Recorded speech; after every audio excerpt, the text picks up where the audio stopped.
All right, everybody, welcome to session 0, as it's called in D&D, where basically this is going to be about my character and my friend's characters essentially meeting up. Alex Masono, as you can see, well, above me, he's going to be the DM. He's a new DM. And then I'm in the middle here, along with my friends aside from me. You got Belial to the far left of me. Yeah, his character, so we've got his face cam, mine. Ray, we were trying to have Ray be on here as well too, for her character, who's next moment, Zalima, but technical issues prevented that, so hopefully in the future we can get that figured out, so you can see her face as well too. And she's also streaming this. I'm multi-streaming this on YouTube and Twitch, and we're just gonna have fun with it. Fair warning though, I will have this be a pinned message, but basically, when I am in character, I will not be responding to chat. All right, we all agreed that when we're in character, me and Ray, who are streaming, we will not be responding to chat. And you know, only during breaks, like we need to get up and use the bathroom or whatever have you, get something to eat, stretch, whatever. That will be the times that we will respond to chat basically. So I still have like notifications on if like I get rated, you know, get follows, subs, donations / tips, things like that. It's just when I'm in character though, during this D&D campaign, just please understand that I'm not trying to ignore you in a mean way. It's just I had to be in character. It was explained to me that basically if I'm not in character while I'm listening to what's going on and paying attention, then I cannot act like I know what's going on when I'm outside of character, because it doesn't make sense for the roleplay aspect basically and the rules we're doing for this. So like I said, I'll get that up here, probably pinned on Twitch at least. Twitch or YouTube, probably not worried too much about that. But yeah, just to let you guys know, that's the thing that we're doing. That's what's going on and all that jazz. And I hate that, but yeah. All right.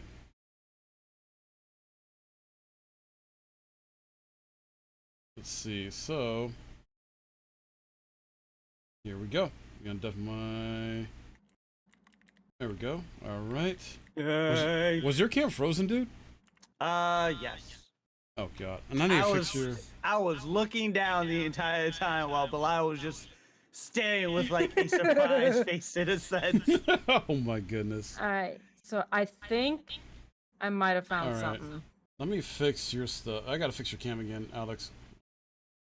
For some reason, it's.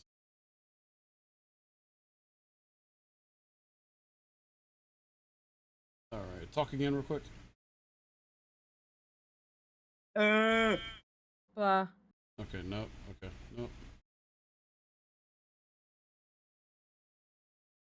All right. Talk again, Alex. Oh,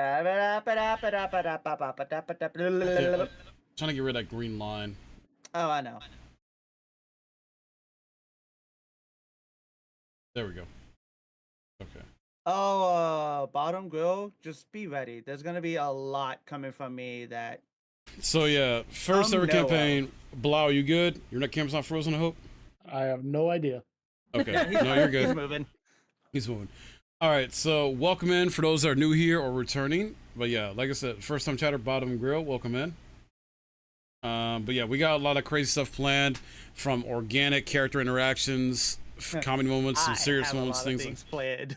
Yeah, you do because you're a DM and you such a great world, but I also have my own. I also have my own things that I may do, you know, to add some extra entertainment and things like that. So, Sweet. I think everyone's here now. but yeah, I think we're good. Let me get caught up on chat a bit, in case I missed anything. All right, so Oh. I don't think I did. Okay. All right, so let me type out a quick, like, essentially disclaimer message to let people know, like, hey, when I'm in character, I'm not going to be paying attention to chat. My mods essentially will have to, well, my mods that are not playing with me, because I got two mods that are playing with me, Alex and Ray. But hopefully my other mods will be here to help manage chat and all that jazz. All right. Try to cover what I can. Well, not cover, but Is Ray reveal all busy that I doing something can. or? I'm here. Oh, okay. You were quiet. She's sorry. alive. Okay. She's just been fucking with shit while waiting for everyone to be ready Wait, to you go. got your webcam working in Discord and stream? 2 different webcams. She has Right, 2 I'm different cameras. Well, shit. I can get your cam on my overlay then. Yeah, she- this is the issue that I keep having. The cams don't show up in overlays at period. Okay, well then I'll get your cam here real quick. You are all just you are all PNGs. That's fine. Because for some reason, I can't figure out this issue. Which is fair. Yeah. Yeah. But yeah. to put it simply, Bottom Grill, I'm sure it was probably described. I am the DM. I am the lovely dungeon master. I also have very little knowledge of all this. However, I do exceptionally well at creating stories. That's what this is pretty much going to be for me. In a sense, just creating a story and having fun with people. I have very little knowledge. Thankfully, I have at least four people in here that will be able to help out if there's any questions that do rise up when we get to them. But with that being the case, it's my first time literally, in a sense, being in a D&D session that's not a fucking one-shot. And it's also just being my first time as being a DM. So we get to have fun with this all together. Yep. Long story short, make sure you read the rules of my channel. If you are trying to backseat without approval in any way or shape or form, I will hunt you down. One, it's not necessary when literally Alex and I are the only 2 newbies here. Everybody else has played D&D before. If we have questions or concerns, we literally have people we're playing with that will help answer our questions. And I think if most of them, if not all of them, have D&D books. Yeah, they do. Yep. So, They all have just this to shit around them. just to reiterate, Yeah, we do. please follow my rules.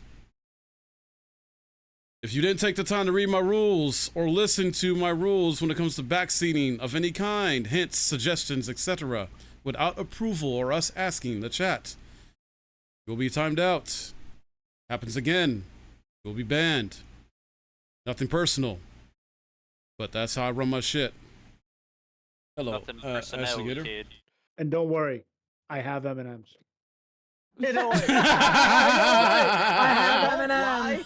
I won't lie. I was considering buying some M&Ms and Skittles earlier when I was at the store. I can't Nice. have Skittles anymore. Ray, talk again real quick. Don't worry, he has M&Ms. I got And Kit Kat Uh, somewhere. I can't have Kit Kats, which suck.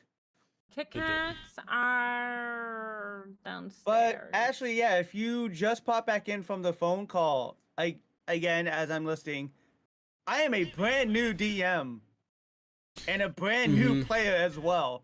Because technically I have like 2 one-shots under my belt, but they didn't really give me a lot of information in playing D&D. Yep. They Yep. gave me some, but not a lot. right. And I personally didn't enjoy being the player. Yep. However, the DM side of things is where I think I'm going to shine the most, just because I get to have more fun and I get to torture people. Welcome in, Ashley Gator. Once again, yeah. In case you didn't hear some other stuff too, like I said, you're just happy to be here. I'm glad you're here. I'm glad everybody's here that's here hanging out, because this is a new experience for me. I'm a first-time D&D tabletop player. I'm excited about this, and I'm gonna have fun acting out my character and allowing you guys, the audience, to enjoy it and figure out my character's background along with everybody else. Because one of the cool things about this is none of us, outside of Alex, of course, who's the DM, know each other's backgrounds. We don't know what our character's abilities and skill sets will be fully yet either. And we don't know certain other characteristics yet about each of our characters. So essentially, we're going to treat this like, in a sense, like real life, how you meet people that you may or may not work with in some capacity. And it's going to be an adventure of comedy, chaos, torture, I guess, because Alex is going to torture us, Yeah, and he is. sadness. It won't be every session, but believe me, I am torturing the fuck out of everyone. And ducks. Don't forget ducks. Oh yeah, no, the ducks are definitely gonna get it, and So the are we geese. drawing the line The of geese are also psychological getting it. torture here? That's What's that? entirely possible. Huh? What? I said, so are we drawing the line of psychological torture here?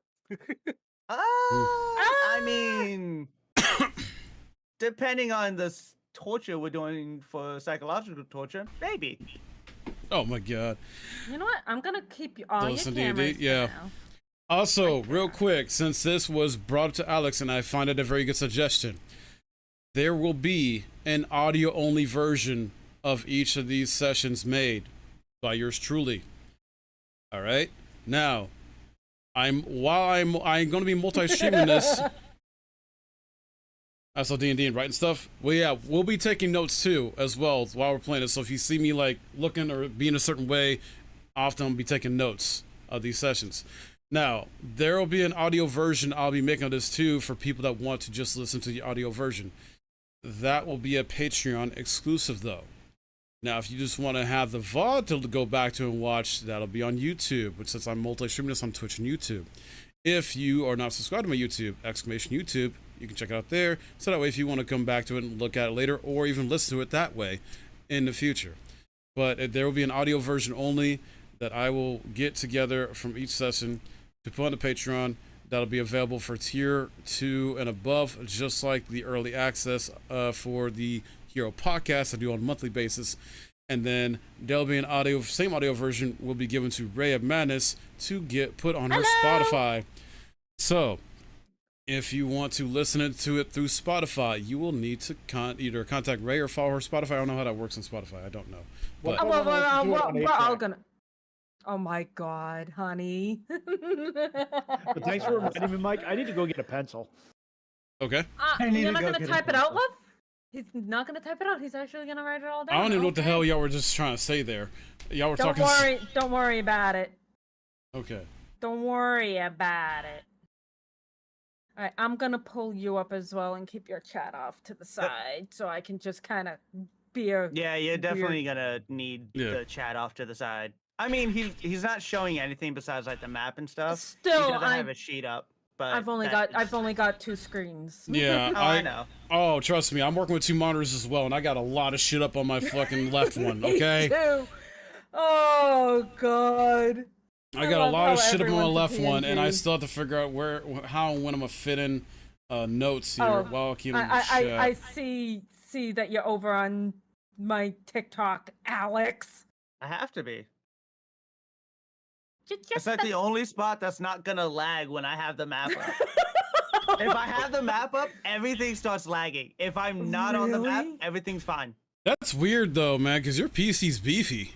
I know. That's The fucking map funny. takes resources, man. Oh, Ray, Alright. did you see my message from work yesterday? I did. I didn't realize that I accidentally had myself muted for over an hour. Oh, Oof. Oof. Oof. Unfortunate. Uh.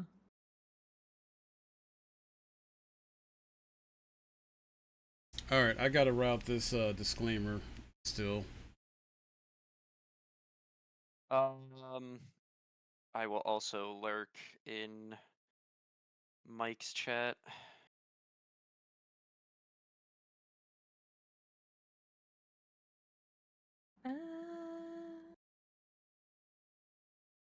Okay. All right, Mike is down in this little corner. I've got that over in that corner. Got everybody in a corner, apparently. But we don't have cuddle buddies available. Not yet. We're not going to have cuddle buddies available. That's who. Me. Oh, I'm sorry. Who's the DM here? Who's the streamer? Okay, fine. I guess I'll just take the campaign away. He's being a brat.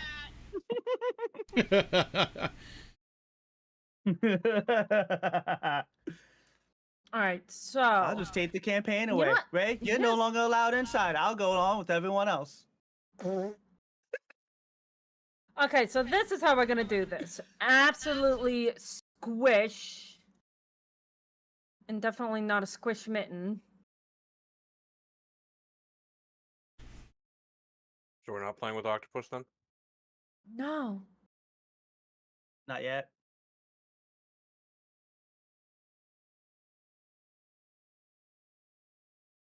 I haven't even switched over to actual campaign music. I'm still listening to my night court stuff. Of course you are.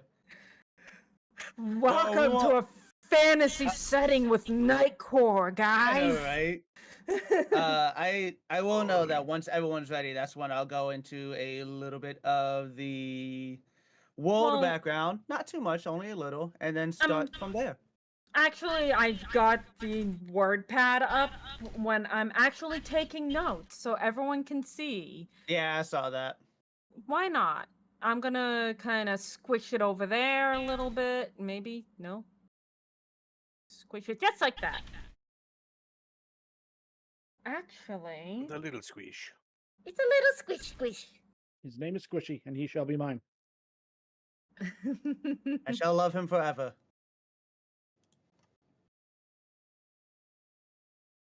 God, I can just fucking hear the rain.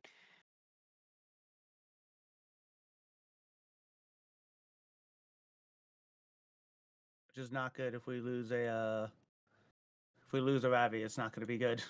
No. We no longer have race parole officer. Nope. Oh, No, jeez, no, Liz. my no, God. she will Just be able to fade from run around wild. He's gonna fade from existence and then have to fade back in and find Ray. Mr. Guys- DM, I don't feel so good. Oh, it's like, oh shit, where'd she go? Alright. Is everyone set and ready? Are we? Almost. I mean, I'm Okay. eating, but yes. You're I'm ready. fine. Okay, then yes, I'm good. Trust me, I'm pretty sure everyone at some point in time is gonna be stuffing their face while we're doing this, so Yeah, no, Oh, you mean like right now? yeah, exactly. Look at Belial just immediately goes for his M&Ms. You mean right now? All right, there we go. Okay. Okay, let me copy and paste this, and then I need to pin this message.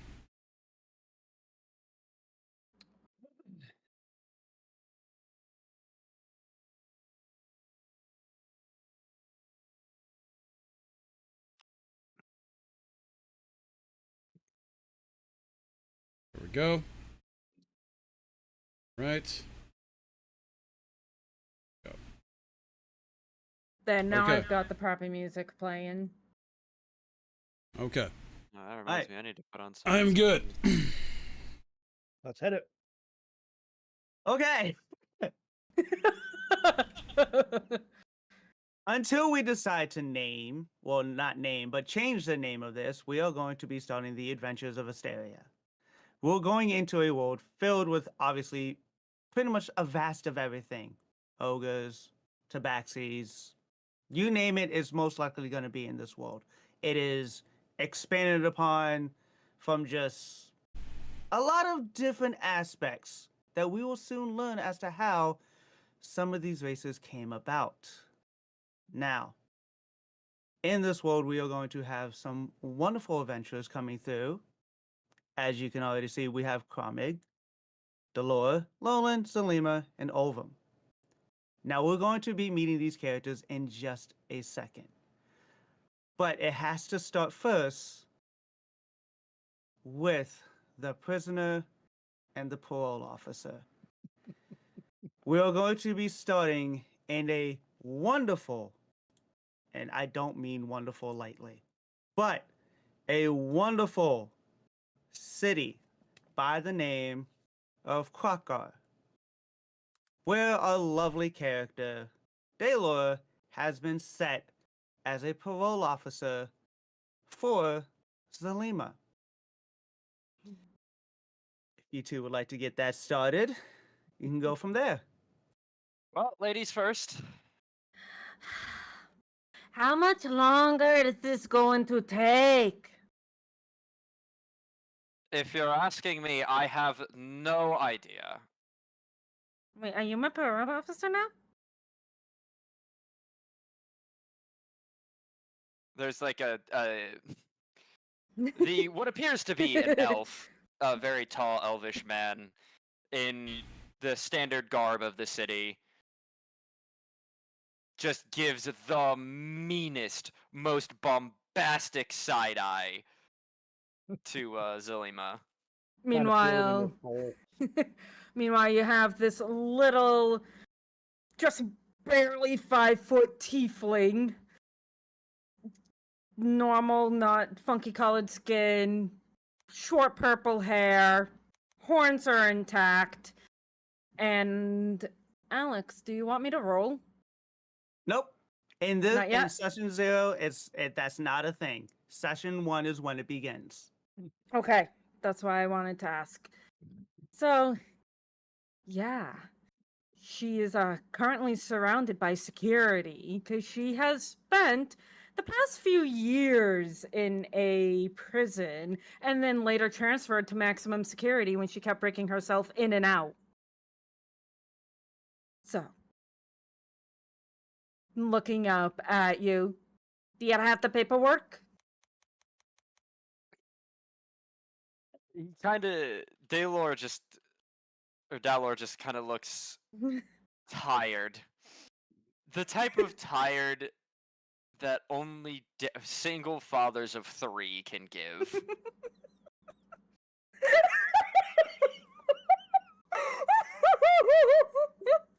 Oh, fantastic. Please continue. He just gives her the look of I don't give a fuck anymore. I don't know if I have the papers. I was just told I was going to be following you around because you can't stay in or out of prison.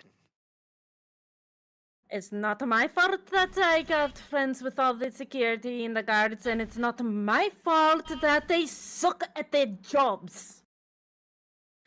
So, where are we gonna go since I'm getting out? And then technically I'm scot-free now, other than you. But where are we gonna go?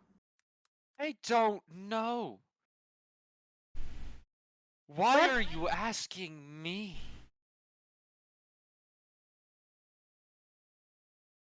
Fine. I I'm was gonna... just told I had to follow you around, and that's it.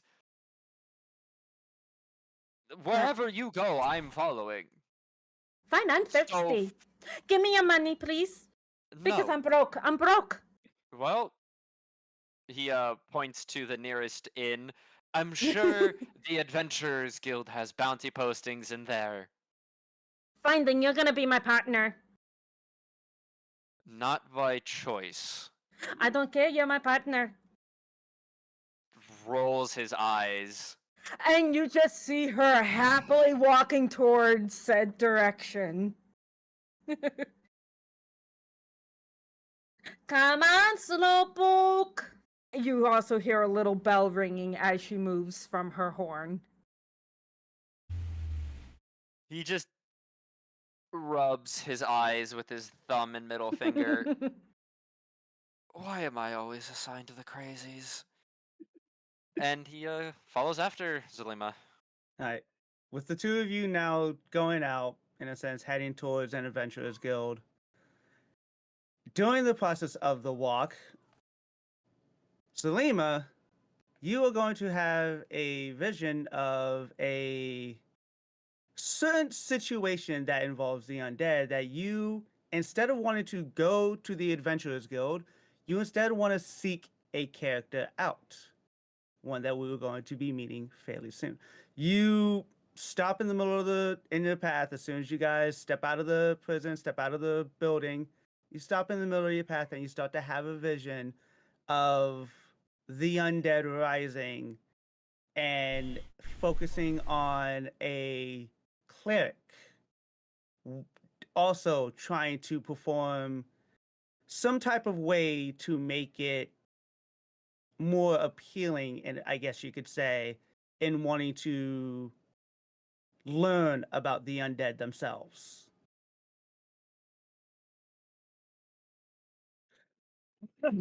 Oh God. You just see her grabbing her head and kind of tweaking out just as they're moving. Almost kind of like a mental fit. Sorry, she's having a fit? Basically. Almost, kind of. Like she's still on her feet, but you see her just like grabbing her head and just doing, oh God, no!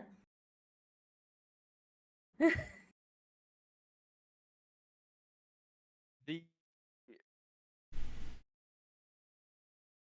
What was that noise? Did we lose a That's- Ravi for a that's- second? No, that's chat dinging. Ah. That's chat and Roll20 dinging. He kind of just stops and places a firm hand on Zalima's shoulder. Zalima kind of just tenses up under the touch. We've got to find somebody. Fuck the guild. Got something else in my head. Are the voices talking to you? Oh, shut up! They're factual sometimes. He just sighs. Fine. Lead the way. Whatever. She is researching. Is there a library? Is there a library? God, is there one around here? I could only assume so. Well, you lead. This is your city, you lead. Yes, but you're walking in front of me. Well, now you see her scuttle. I'm behind you. Zalima gets maybe a few seconds to react before the back of her shirt is grabbed and she is hoisted off to the ground.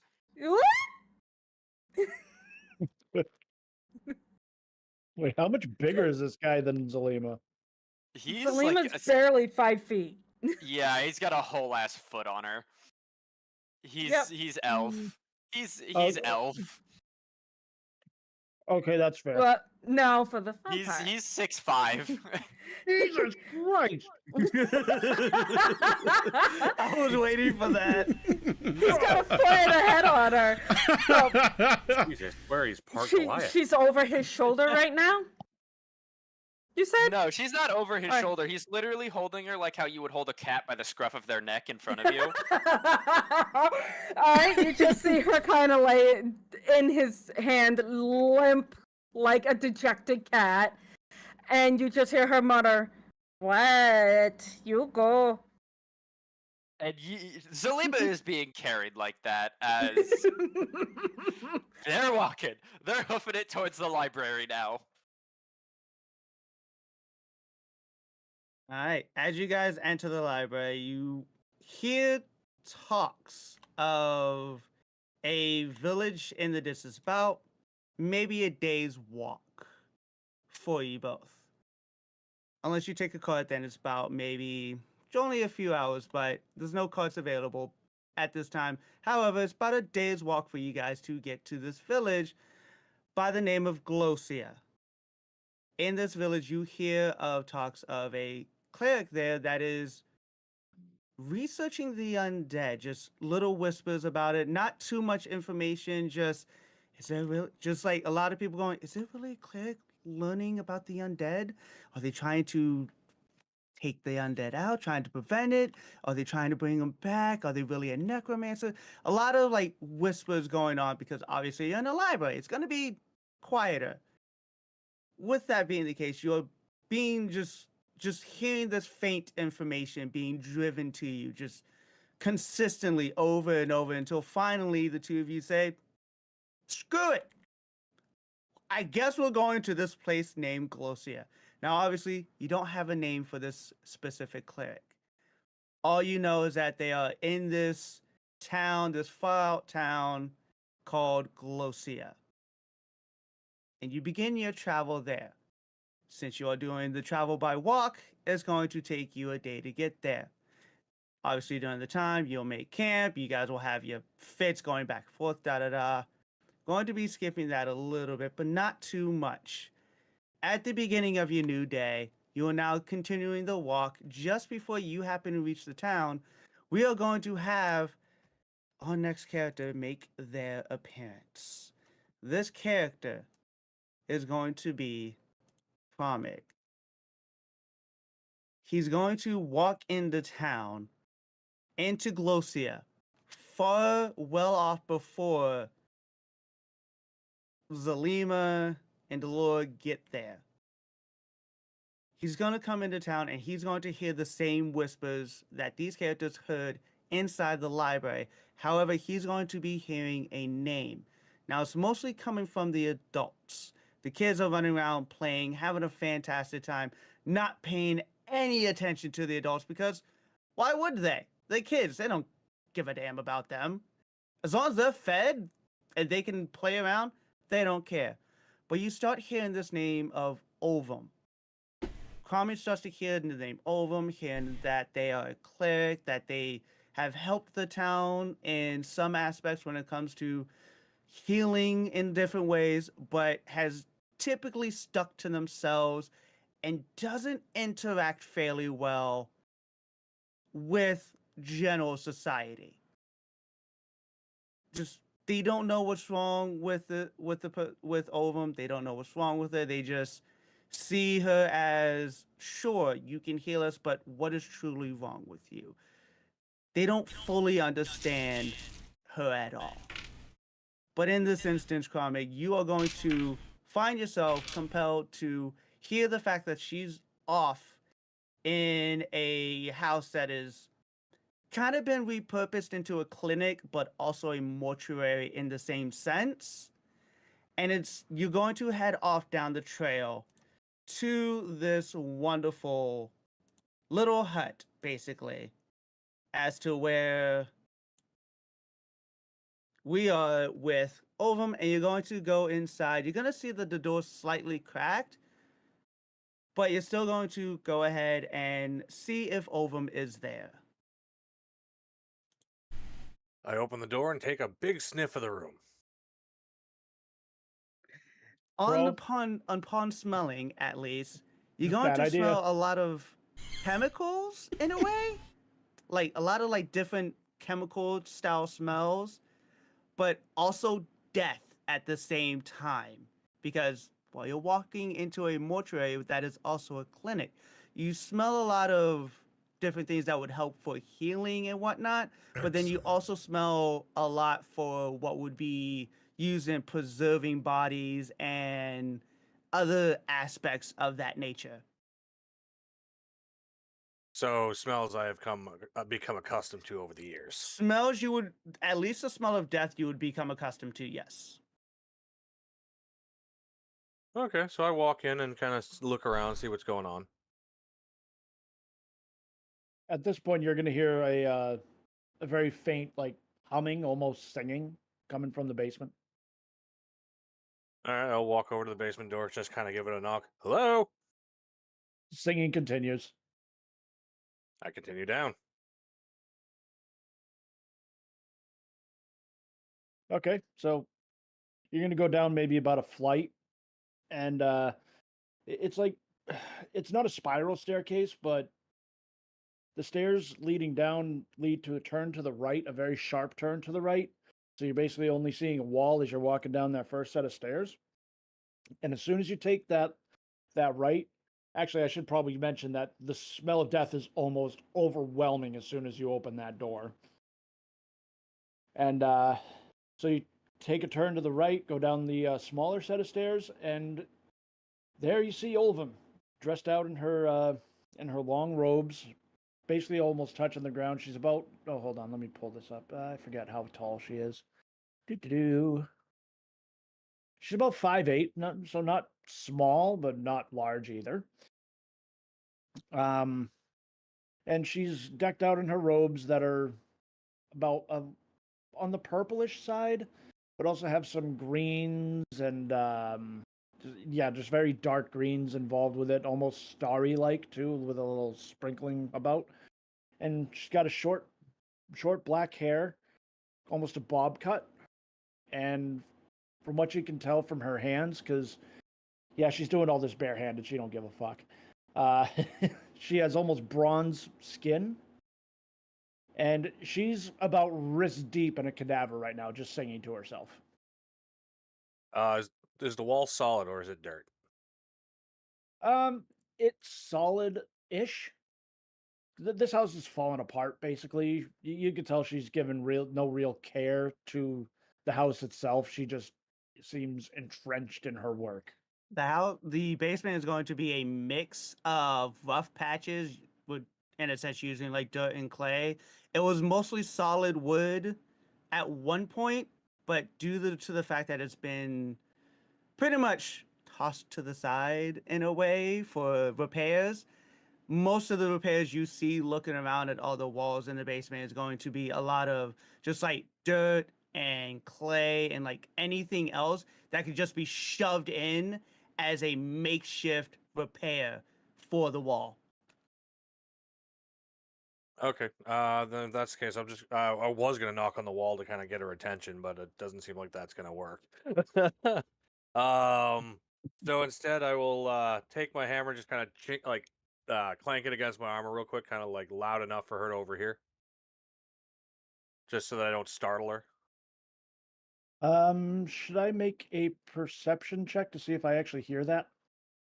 You know what? Go ahead. Since you are distracted as of right now with being fucking like elbow deep in a cadaver, make a perception check to see whether or not you hear it. Yeah, that would be perception, wouldn't it? I want to say yes. Yeah, that would fall under perception. Okay. That is an 11. You hear something faint, but it doesn't break you out. You hear something faint going on, but it's not enough to break you out of your concentration and digging into this cadaver. Okay, so she kind of lifts her head up a little bit, kind of like, It'll be the same thing as you hear, like, you're outside and you hear, let's just say, a mouse squeak. You hear that, but you don't pay any real attention because Okay. it's too faint for you to focus on. So she switches over to a hum for maybe about a second to see if she hears it again, then switches right back to Yes. singing. Yes. No reaction. At this point, I'll go over and I get. How tall are you? 5'8". 5'8". I'm gonna go over and try to tap you on the shoulder as high up as I can. I'm only 4'4". So you'll probably reach to just about, I'd say about under her shoulder. Yeah, like just under Oh, the I'm shoulder poking her blade. armpit. Roughly around there, yes. Okay. Boink. So are you poking her armpit? No, I'm poking like just around there, but I'm also like kind of tapping, trying to get your attention. Okay, she's just gonna be utterly surprised and kind of swing back with her hand with a backhand in Thank your God general I'm a little- direction. Thank God I'm a little low. Yeah, so with the height being the case, the backhand completely passes over Kromig's head just because of the height difference that there's set there.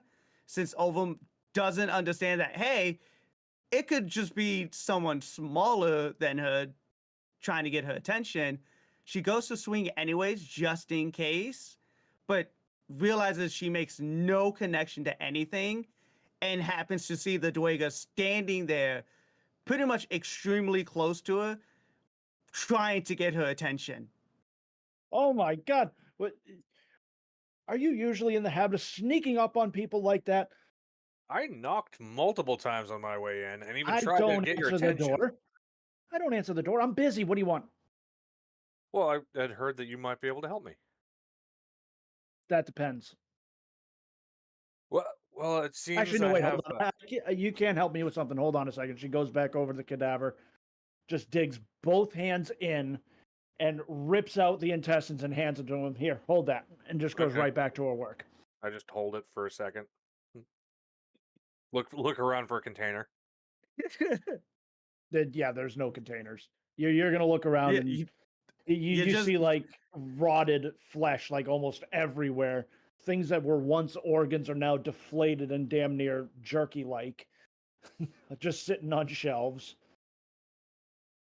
I'm So gonna go you're put pretty it on a much shelf stuck and go. there, holding it because everything is covered in just rotten pieces of flesh, whether it's intestines, whether it's just the actual flesh itself, or like an arm or something. Everything's covered in something that is already rotten and extremely decayed.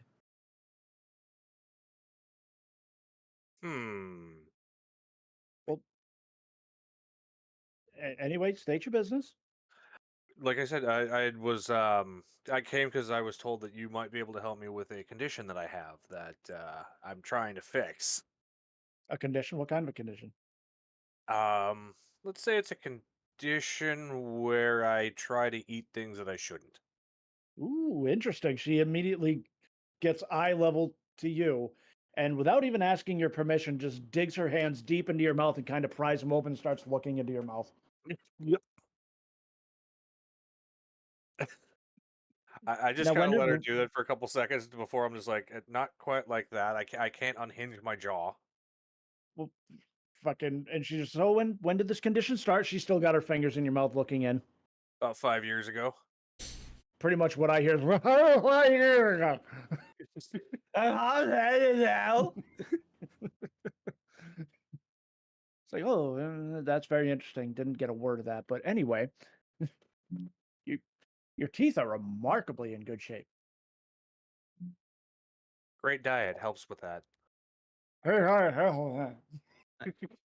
During this entire interaction, by the way, while like just as this is reverting back to when Olum had just swung.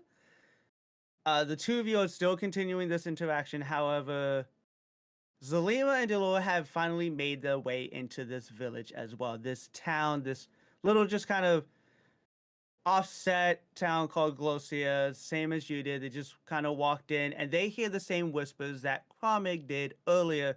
Just whispers about Ovum, about her possibly researching how to bring back the dead or researching how to take the dead, like erase the undead from existence. A lot of different whispers, once again, coming from the adults. It's just been continuous talks because not much time has passed since Comic has made it there, and the two of you have made it into town. With these whispers, the two of you are going to head there as well. You're going to see that the door's already open, so you're going to know that at least someone's in there, but you're still going to be cautious in walking in, just in case if maybe something could be in there attacking Ovum right now without you knowing.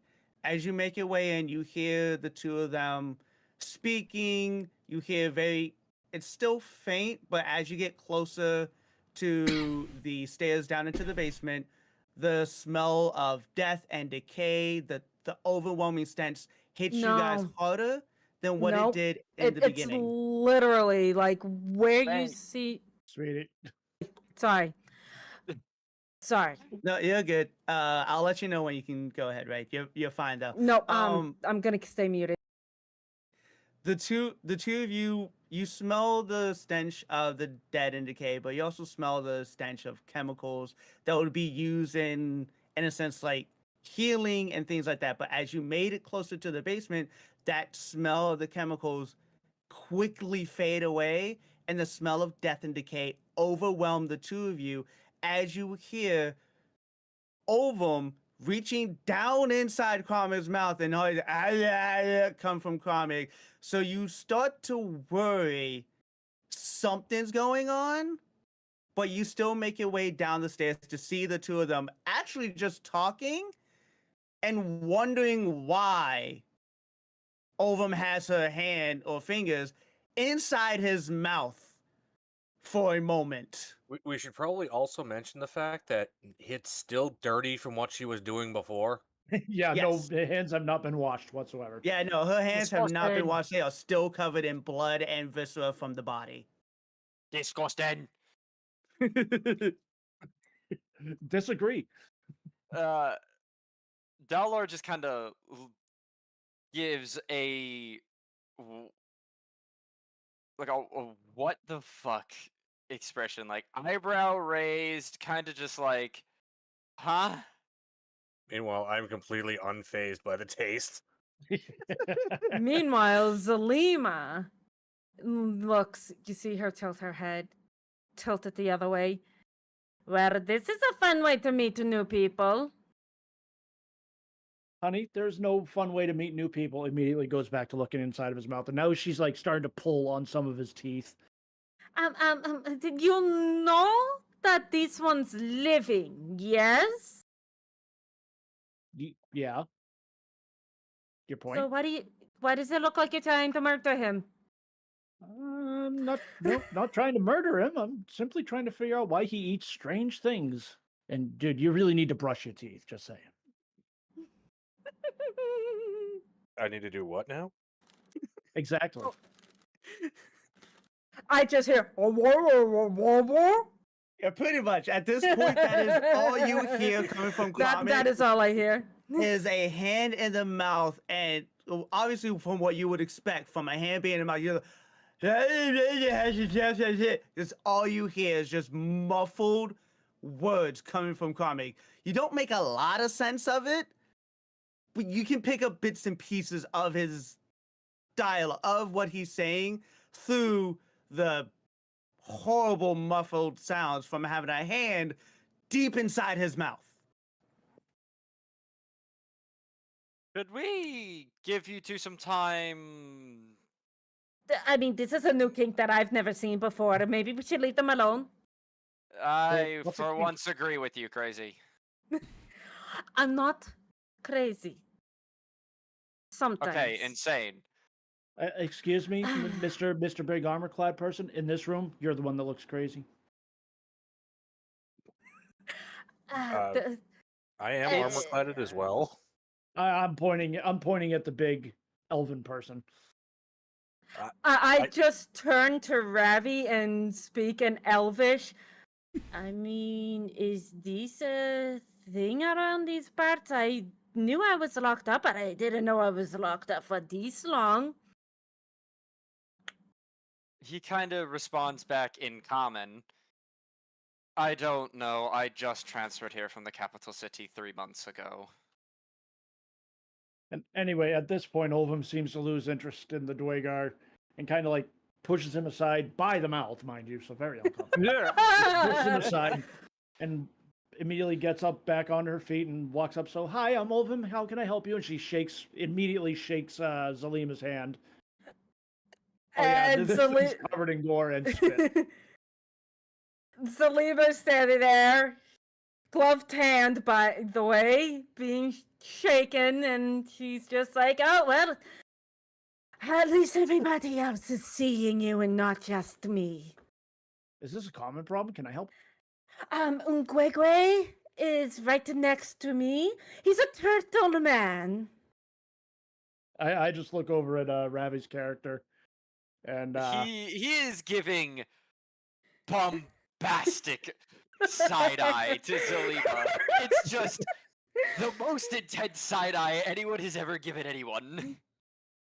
and But I'm just Olvum's glad gonna say to everybody- herself. Olvum's gonna say to herself in Celestial, "This is very, very interesting. I must keep this one." The armor-clad man's ears visibly twitch, and for half a second, his eyes snap to Olvim. Yes. Oh, nothing. And I start to take my hand away while trying to nonchalantly wipe it on Taylor's armor. That armor has been covered in a lot worse, believe you me. Yeah, you just see her like very sneakily reach over and just trying to wipe it on like an arm or the upper thigh somewhere. Okay, now all's well and good here, but may I ask who all three of you are and what you're doing in my home? We're looking for somebody. Um, okay. What's that got to do with me? No, We don't you. know. Is it a... Well, maybe if you told me what you were specifically looking for, I could help you and point you in the right direction. So, I had the pictures in my head again. Again? Yes, again. Ooh. And I got the pictures of someone who looks kind of like you. I don't have a name, so I'm pretty sure it's you that we're looking for. Okay. If you say so, I mean, why are you looking for me? I don't know. You think I get specifics? I don't get specifics. I just follow them. Oh, okay. And immediately, she just immediately turns around and starts going back to her corpse, cutting it up and doing whatever. Where do you want me to put these in the meantime? I'm still holding the intestines. Still holding the the way- intestines, by the way. He gets tossed to the side by his mouth. He's still going, what the fuck am I supposed to do with these? Find, Oh, a flat, you just... find a flat spot and put it there. Zelima looks around and she's just like, ew. By the way, we heard talks about a researcher in this village on necromancy. Necromancy? That's definitely Or not me dead. then, hun. Or dead something. Well, You I mean- know how people just make up words, gossip how it goes. Trust me, I know. There's many a tale being spun about me in town, I am sure. Well, But maybe that's what I am researching the undead, but that's nowhere near necromancy. She says it with an obvious disgust in her voice and on her face. She is not hiding it at all. So, pardon me, ma'am. He very just respectfully kind of gives a half bow. Dowlor, if the armor wasn't apparent, paladin, you are looking to eradicate the undead. But, I mean, I would like to, but I would also like to understand how they occur in nature. Like naturally, or with necromancers involved? Naturally, of course. That's the only unanswered question when it comes to the undead. Mm, And meanwhile, she is not looking up from this corpse that she's ripping apart, basically, at this point. Dowlor does not look phased at all. Ooh, But yeah, I should mention that I'm a cop. okay. This is totally legal. He died here, so it's mine. And you didn't murder him. No, he came for help. He was beyond repair, so he died. I mean, what's so terrible about murder if somebody deserves it? Well, It's the levels of murder that are acceptable. As he walks over and just kind of looks down at the corpse with it, like with what amounts to his hands behind his back. it's a half-orc gentleman who has like almost a fungus growing on his face. You could tell he's probably been sick for quite some time. DM, can I roll a medicine check to figure out if this man was like if I can place the disease or if I've seen the disease before? Sure. I don't think a Go ahead. 16 is gonna cut it. At this point in time, no, it would not. You know that you've seen it before, but you can't place a name to it. You've seen it on just in your travels before, like with your character, with what you've done. You have seen it hit people before, but you don't exactly remember what it was. You just have a vague remembrance of it. Like, would I have seen it with what I've told you about my backstory, or would it have been different? It would have been both. It would have been very vague. It would have been very rarely seen, or more common in the backstory, but then very rarely seen outside of it. You've seen it before quite a few times, but your memory just isn't bringing forward what the actual cause and what it is called as well. Yep. Alex, check your DMs real quick. Whoop boop.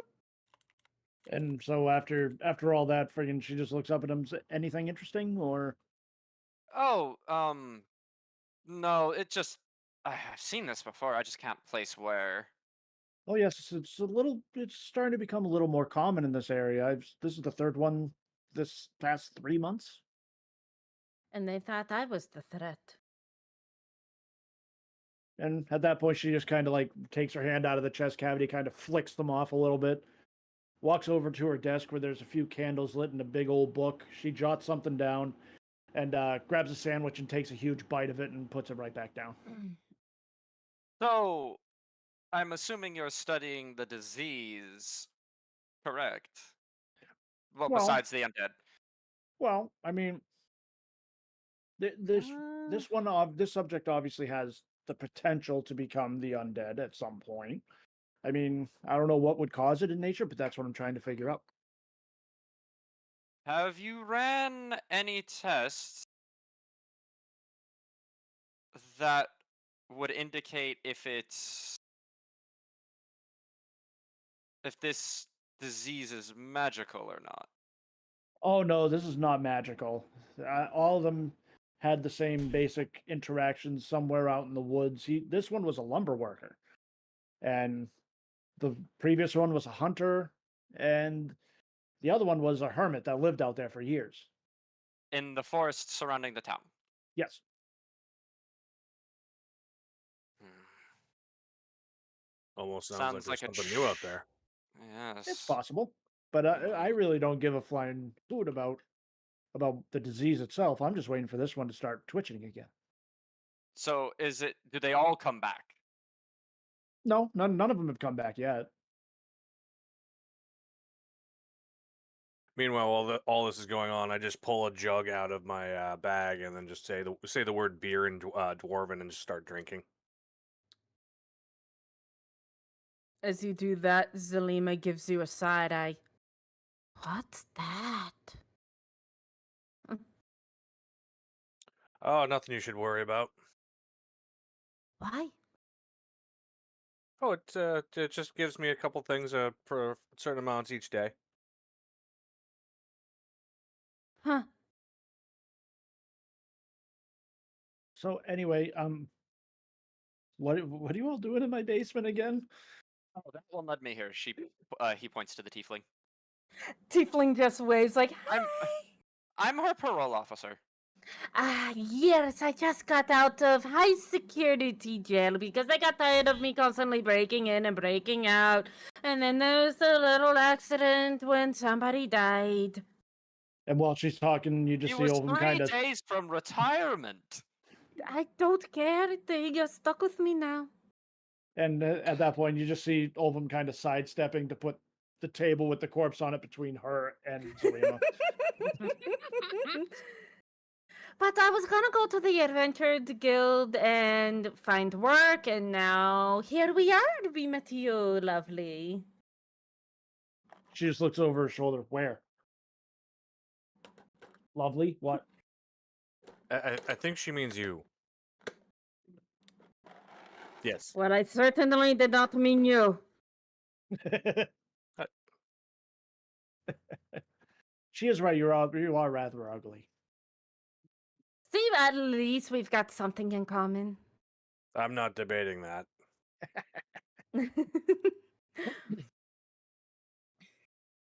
But Nice. I'm still confused as to why you're all in my house. Well, we came looking for you, and them for a different reason than me, but we all seem to have converged with you. Apparently, we all meant to find her, and now we have. Now what do we do? Beats me. You're the ones that showed up here. Zalima, what did you see in your vision? I saw vision. Can't remember exactly. They come and go. I remember what we heard. She was a researcher, like they said. Yeah, that's certainly me. But what are they saying now?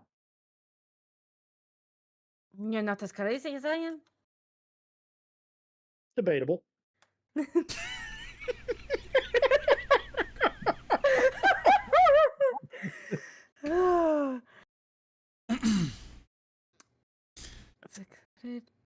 Meanwhile, Hold I'm on, just gonna reading wander notes. upstairs and like raid the kitchen. Excuse me, where do you think you're going, Mr. Dwarfman? I was gonna go make some food for all of us.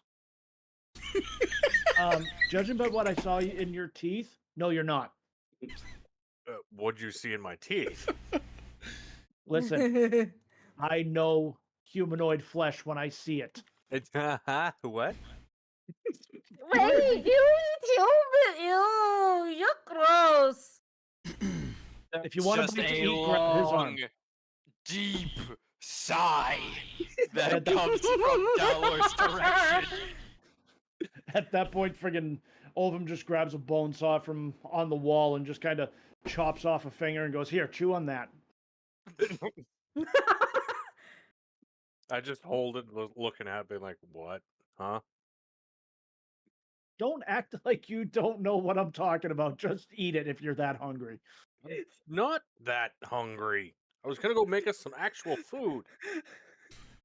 Wait, you do that if even if you had bits of other people in your mouth?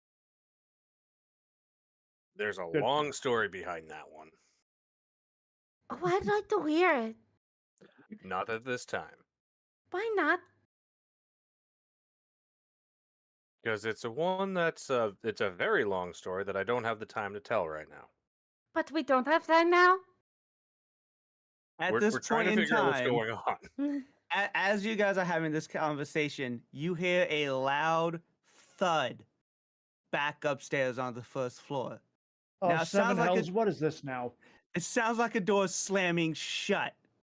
As you all, as the four of you head back upstairs and look towards the main door, the main entranceway, you see a hooded, cloaked figure on the ground holding the door shut. Olvim immediately runs over and checks to see if there's any injuries on this individual. Would that be a medicine check? I don't think that would be a medicine check. I think you're trying to. Medicine check would be seeing if he would need to be treated. I want to say a perception check would be more so seeing if there's any injuries. Okay, so I'll do a perception, see if there's any obvious injuries. And that Meanwhile, while this is is going on, I will sneakily put that finger in my bag of holding. 18. Can I do a 18. perception check on that, by the way, for the finger? Okay, first off, hold on a moment. Hold on. With you rolling an 18, you can't see much from the parts that is cloaked from what is covered, but you see from the bits that is visible on this person, almost said character, on this person that just randomly slammed your door and like slouched down against the wall. You notice that there isn't a ton, like there's not really any injuries that was inflicted by another person, but more so of just running through trees and getting hit by branches and thorns, of like running through the forest that is pretty much outside your house. Okay. You see injuries of that, just very basic, just like a scratch here, scratch there type of injury, but nothing that is threatening to this person's life. Okay. Excuse me. I kind of. Are their eyes open? You can't tell because the head is pointed down far enough to where the hood pretty much masks all of their face. Okay, Before I'm we gonna lift the continue, hood and push the head Ray, back. roll your Well, perception check and tell me what it is in DMs. Okay. But I'm gonna lift the hood in one fell swoop and just push the head back so it kind of slams against the wall, like hello. In that moment, you'll see what is a fuck. What were you again? All right, I Forget sent what the it. You'll see a half elf, just visibly exhausted, as if they have been running for days upon days, as if they were trying to get away from something. You see that there's no visible marks on their face of any injuries, anything like that. You just see just absolute exhaustion on their face from just consistently trying, as if they were running from something for just their absolute dear life. Okay, so they are conscious though. Yes, they're conscious, Okay. but extremely fucking exhausted. Okay, hi, hello. My name's Olvum, and you're the fourth person to show up unannounced into my home. This better be good. Sorry. I'm Nolan. I've been running for days. I They're can after see me. that. Trying to survive. I had nowhere else to go. Are you going to kill I me? think- Well, what? Mike's cutting in and out, Mike. Am I? Yeah, Yeah. a little Well, bit. Unless that goes with it, because honestly, being exhausted, you wouldn't be saying a lot. You'd only be getting a few words out in that state. My bad. So No. it helps, but I mean, granted, you probably were cutting out, but it does help in this situation as to what's happening. Oh, okay. What part Okay. did I cut out at? Something. All I heard was trying to kill me at the end. Sorry. I've been running for days. They were trying to kill me. And who was trying to kill you? I don't want to endanger you. I think it's a little late for that, pal. They're still following you, aren't they? Maybe. I don't know. Hold on. But I might have something for you. She reaches into her robes and grabs a flask. And actually, Alex, I'm going to send you a DM real quick. Got it? Because I Hold just on. replied to you, Ray, with what you would have noticed. Okay. Let me fix that because apparently I don't know how to type.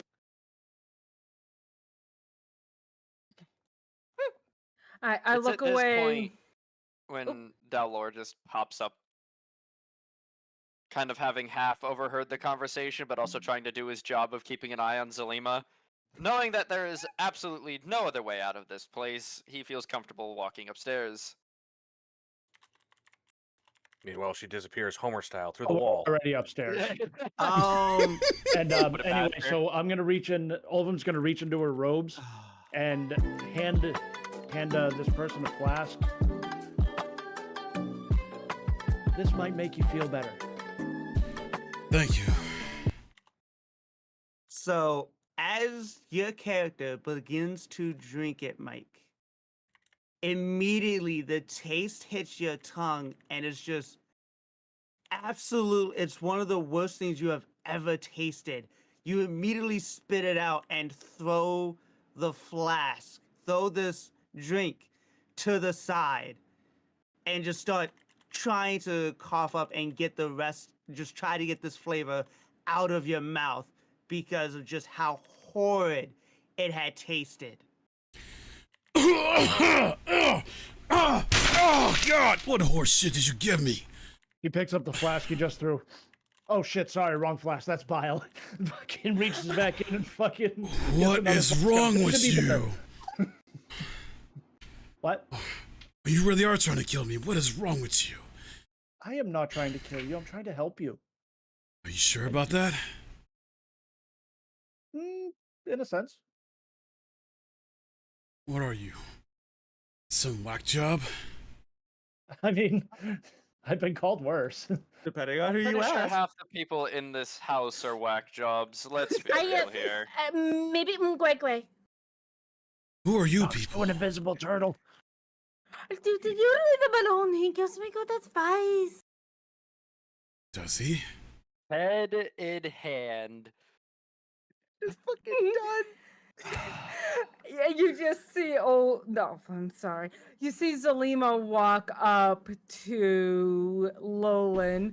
Hi, I'm Zalima, by the way. We all seem to be meeting here. This is a popular place. In my home, unexpectedly and unannounced. You call this Ah, place? it's fine. You call this place a home? Hey, listen, potato, potato. It's more of a home than the cellar I was just taken out of. You were in a cellar. No, brings no. Jail cell. I see. But anyway, That so, was God my home. help me.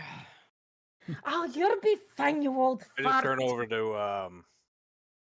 Daylor at this point. She was in prison, like you seriously? Yeah. Maximum security. Yeah, like I said, I'm a parole officer. She's out on a work permit. She's not out on a work permit. She's out on good behavior. Because I didn't Good break behavior out. with an escort. I didn't break out or break in for 6 months because they took all my tools away. They added extra security. I was just stuck. I see.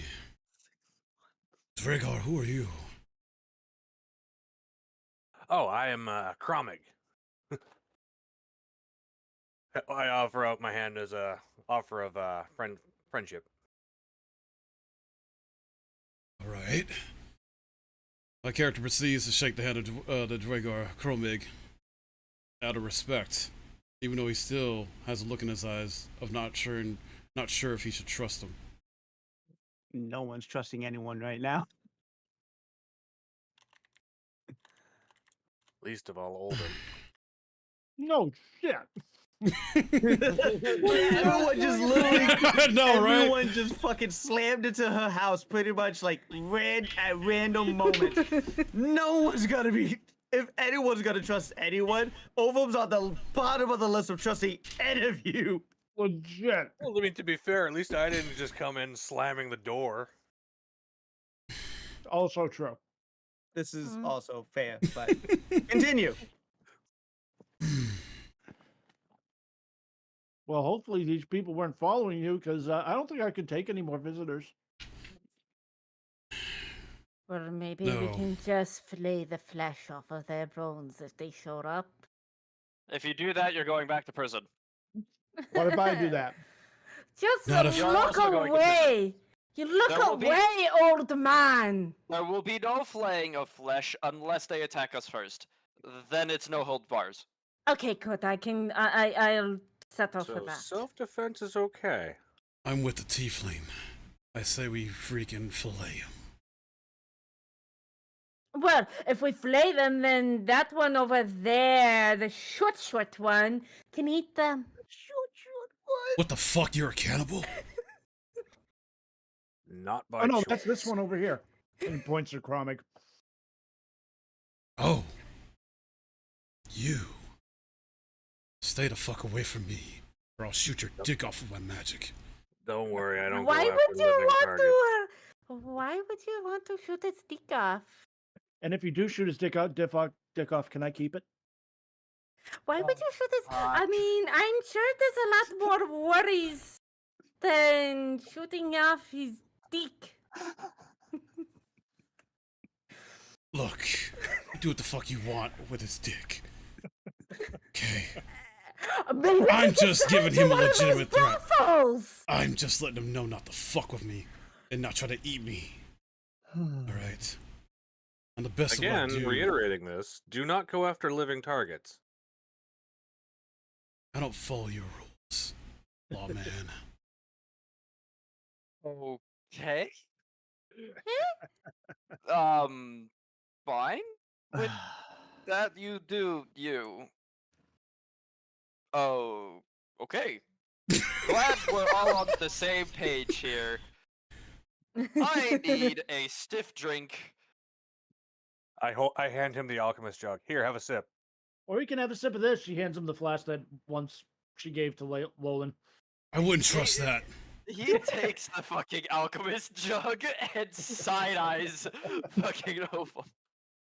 Side eyes over who's holding the flask. Flask again, sorry. Fuck that. Is there a pub nearby? I'd rather drink there than whatever crap you got here.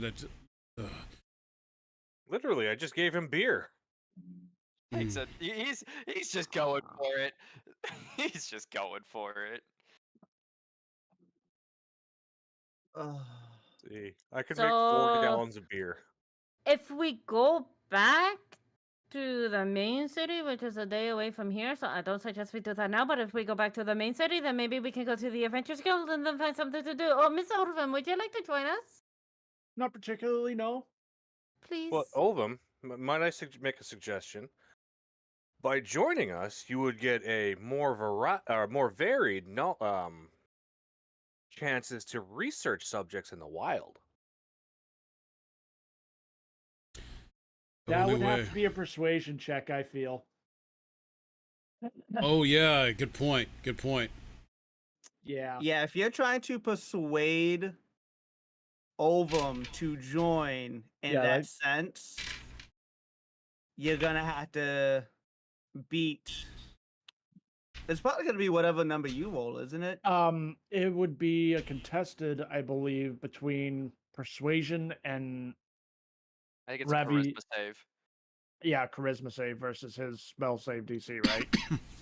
No, if it's just a straight up persuasion check, it's gonna be whatever he rolls for persuasion, and then whatever versus whatever you roll for your charisma save. Okay, fair enough. All right. Yeah, there's no spells involved. There's no magics. Now, if it was charm person, That would be a different Then story. that would, yeah, that Okay, would that fair would be be enough. the spell a save. spell save. Dude, Now, you are do you so want- lucky. My charisma's shit. Now, do you want me to roll physical dice, or do you want me to roll in roll 20? As long as you honor the fucking roll, you can roll your physical dice. All right, I'll do Everyone has been rolling physical dice so far whenever the rolls pop up. I refuse to reuse digital dice. Fuck that. that. Well, it's an 18 on the die. And that's a 15 on my friggin' total check. But So I- you win I also already. get a So plus you 4. have succeeded in persuading. Okay, I guess that does sound kind of intriguing. Hold on, let me just take care of a few things. She kind of waves her hand a little bit, and you see some sparks come off the tips of her fingers. Yeah, just FYI for DM's sake, I casted Gentle Repose on the fucking on the corpse down in the fucking basement. Oh, Keep it God. Okay, I have a question. I don't know what gentle repose is. What is that? Honestly, your character wouldn't, to be totally honest with you. Okay. Not a big deal. All right. It has no other physical properties other than keeping corpses fresh. Gotcha. At least for 10 days. Yep. Man, that thing is. Mm. Well, I gotta. Oh, yummy. Lolan sees this and wonders. Wait. Thinks to himself, I just get myself into with a freaking gravedigger? Or no, what's the term? Sorry. No, it will be gravedigger, right?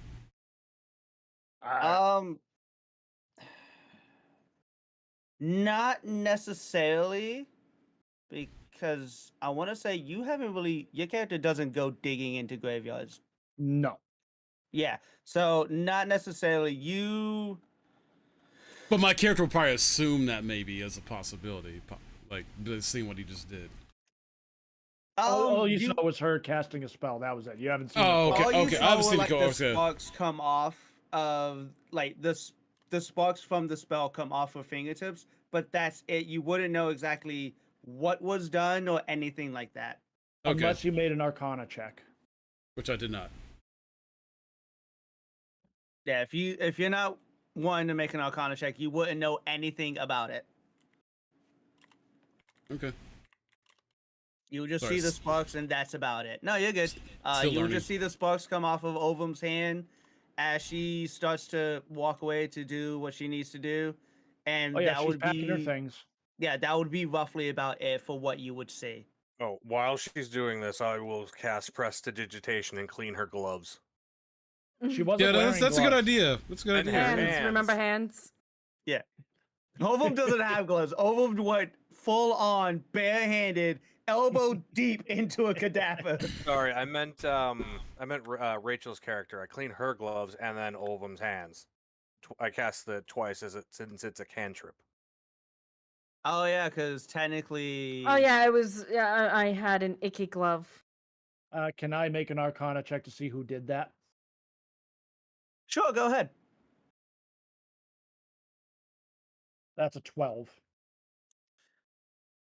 You turn around to see as to who might have done it, but by the time it ended, you don't get a chance to see exactly who did it. You just know that your hands were cleaned, and it upsets you, but doesn't at the same time, because I'm sure at some point you were planning on cleaning your hands.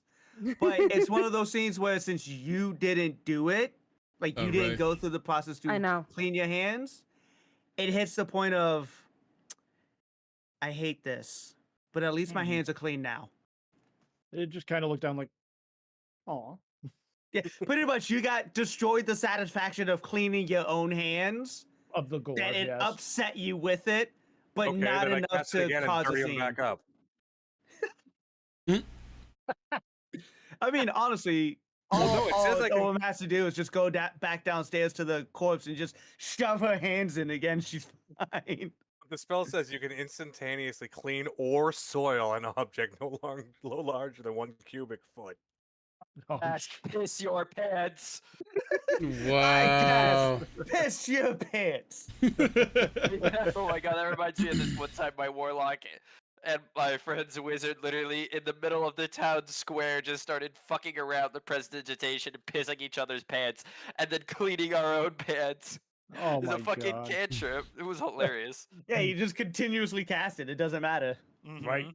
So, all right. So Olvum's packing up all of her stuff. She grabs her staff, a walking cloak, and you see her grab a rather large tome off her dining room table that has straps around it, and she literally slings it to her back like a backpack.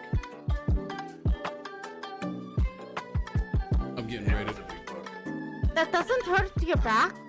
No, Dang, you're strong. not as strong as I look. Eh. My character Lolan looks at Ovum as, are you truly a healer, as you claim to be? Yes. How long have you been doing this? Pretty much my whole life. Okay. If anything happens to me, I guess I need to stick with you in case I need healing. That A would be very obvious paladin in the background. Well, Billy. the thing is, Lolan wouldn't know that you're a paladin in Not this yet. case. He Not would yet. see the armor, but he wouldn't know that you're a paladin. He just knows that you're heavily armored. That's I'd it. have a reliquary strapped around my neck. Definitely religious, heavily armored. Fair enough. I mean, we're both kind of heavily armored. it's a True. perception check of 0. That's what it is. Yeah. He sees it, but makes no sense of it. It's just like, you're armored. Okay. My character just assumes you're just both you're heavily armored individuals, you know, not exactly fully paying attention to whether you're a paladin or not at the time. Because you gotta think about this. My character just got given something by Belial's character that was supposed to heal him and it was spits it Belial. out. I'm more worried about if this person's actually who they are as far as being a healer or what, more so than worried about you being a paladin or not. Or you This is honestly No. fair. You also found out that my character has a snack fetish. Yeah, you're a cannibal.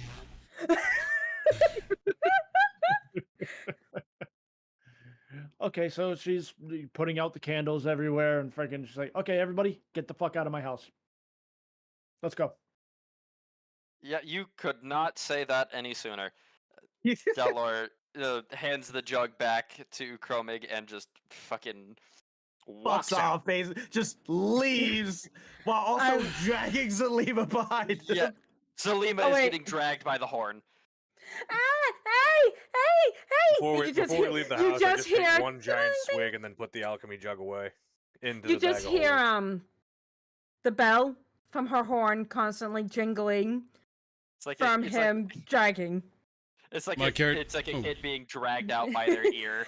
And Pretty you see her trying to smack him all the while, like his arms. Hey, I can walk, I can follow, you know. No, I don't trust you. You're coming with me. Don't trust you. You're coming with me. Give me a chance to trust you. Absolutely not. You're an asshole. Yep, Right. but I'm paid to be an asshole. I don't like you. I want a new officer. Take it up with the fucking. Do you want to go back to the prison and complain? Oh, I will happily complain. I'm friends with some of them down there, just not the warden. Keep that bitch away from me. Yeah, well, guess who is in charge of putting me in charge of you? Oh, come on. Yep, welcome to life. It sucks, don't it? Alden's just gonna kneel down to Chromig like, it's been a while since I've been out in public. Is this normal? No, but then again, this whole situation doesn't seem quite normal. This is Didn't quite think so. Okay, get out of my house. Let's go. This is Get out of quite the house, let's go. unnormal. As they walk, my character directly asks Daylor about what did Selena even do. She kept breaking in and out of prison, and then she murdered someone who was 3 days away from retirement, so. It was an accident. Accident or not, he's still dead. He probably had it coming to him. 3 Thank you. days, Zelima. 3 days! 3 days. Okay, you know what? Shut up. I will not. You will, so. Nope. Yes. Mm-mm. Can you let go of me now? Okay. Drops her, picks her up by the scruff of her neck 30 seconds later. You just see her little legs kicking, like, I hate you. Yep, Now- well, I'm going to assume that obviously with everyone now leaving the house, Lolan is being with the group because of Ovum being a healer, with being with the group just in case because of that matter, and also figured I'm assuming he's going to figure with the group can probably help keep him protected in a sense. And Kramig, I'm going to also assume that since you were pretty much cut off in the middle of your conversation with Ovum about trying for some type of cure in a sense, you're just going to keep with the group as well just to see if there's anything that Ovum can do, and also see if maybe guidance to a place that could also help if Ovum is unable to do so. Am I fair to assume all of this? Yep. Also, I have a question. Would I have already have my membership at the guild at this point because of my previous history? You would have membership. Everyone else would not. So you would have to help them through the. Once we get to that point, you would obviously help them through the steps to get registered into the guild. Okay. But as you guys are making off through the village, obviously with Zelima and Daylor in front of you both, with the villagers watching the two of them and wondering what the fuck is going on in that whole situation, Yeah, I had a feeling But they'll be not- like that. but not enough to ask because they saw them come in and now they're walking away with Zelima being fucking carried off. While she's trying to break free from being carried off, they decide, nope, I'm good. We're not asking questions about that. I With call over. Lolan She and- stole a pickle. She stole a pickle. With Lolan and Carmen following not far along. After that, obviously, some of the villagers seeing the half elf is a bit uneasy with it, namely because they never saw him enter in any way, shape, or form. So they have no idea as to whether or not this person is ready to do something or anything like that, but figured it's semi-safe because they are walking along with the Dweger who had entered just a bit before Daylor and Zelima did. So they figure it's roughly safe, but are still very wary of the half elf. And then following suit is going to be Ovum. Everyone in the town sees Ovum, and a child runs up to Ovum, looks up at her, and go, "Ovum, are you leaving us?" Do I know this child? You would know the child from doing very like light work whenever they would skin the knee and like get injured from playing around and things like that. Uh, yeah. Just for a few days though. Are you sure it's only for a few days? No. The kid looks almost horrified at the instant no. Almost horrified, but then also understands that you're leaving with a group. So the child grew up with stories of like heroes and adventures and like going into a group of exploring the world. So he understands that you're leaving, but not for the reason. And this would be up to you as to whether or not you want to discern the reasoning to this child. But this child is one of the ones that you never got the name of the kid. The parents always just dropped him off, said heal him, and then quickly hurried off. The two of you have chatted maybe a few times, but nothing drastic to where you would have learned the child's name. And obviously, all of the adults are kind of wary of you, anyways. They're happy to see you leaving, but they're also upset to see you leaving at the same time because now they're losing their healer in town. They're losing their clinic. So now they have to go through traveling when something drastic happens to get healed by another cleric in another town. Thankfully, the next town is only like a day's worth walk away, depending on whether or not there's a cut. But still, they're happy to see you gone, but they're also upset in knowing that, oh God, we don't have a clinic. We don't have a clinic here. We don't have anyone to quickly heal us when something happens. That is now gone. But the child stares at you and goes, "Okay, Oval, I understand. Thank you for all the times you've healed me. I hope you return to us soon. My parents might not like you very much, but I enjoyed spending time around you, even if the smell of death was in your house consistently." What smell is that? What You've smell? gone nose. Seriously. I was gonna say you've gone nose blind to it at this point. I don't Yeah. think you realize. Yeah. the smell. Ovum's completely just blind to the smell. The kid Yep. also understands that and goes, "Don't worry about it, Ovum. Anyways, enjoy, have safe travels, and I hope you return to us soon." With that, the kid turns and runs back to the other group of kids that were playing around and starts to return playing with them. With you looking at them, just a blank stare on your face going, "Huh. Okay, anyways, on this adventure," and just turn and walk away. What a strange child. Okay, let's go. with because obviously Ovum is, if you haven't already noticed, Ovum just disregards what the child said, just disregards everything of it, and just leaves with the party. Just On turns the- tail. Like, all right. Yeah, pretty much just like, what a strange kid. All right, bye, fuck you guys, and just leaves. Just fucking walks away. Not I a picked care up in the on that world. really quick because the Blank stare on Ovum's face, not a care in the world of what's going on. Just, yeah. all right, I'm leaving now. Bye. And Ovum just has some walks. people lack of people skills. Ovum just doesn't barely. care and walks away. Just does not care and manages to catch, even though Ovum's walking and you guys had made a good distance in front of Ovum, because neither one of you decided to stop and wait. Ovum manages to catch up just by walking, because apparently the four of you have been walking very slow. Well, one of then them again- is a dwarf. I'm being carried. A dwarf Yeah. that can go 35 walk speed. Jesus Christ. But a I think- Doiga that is keeping with the group instead of just speeding ahead, though.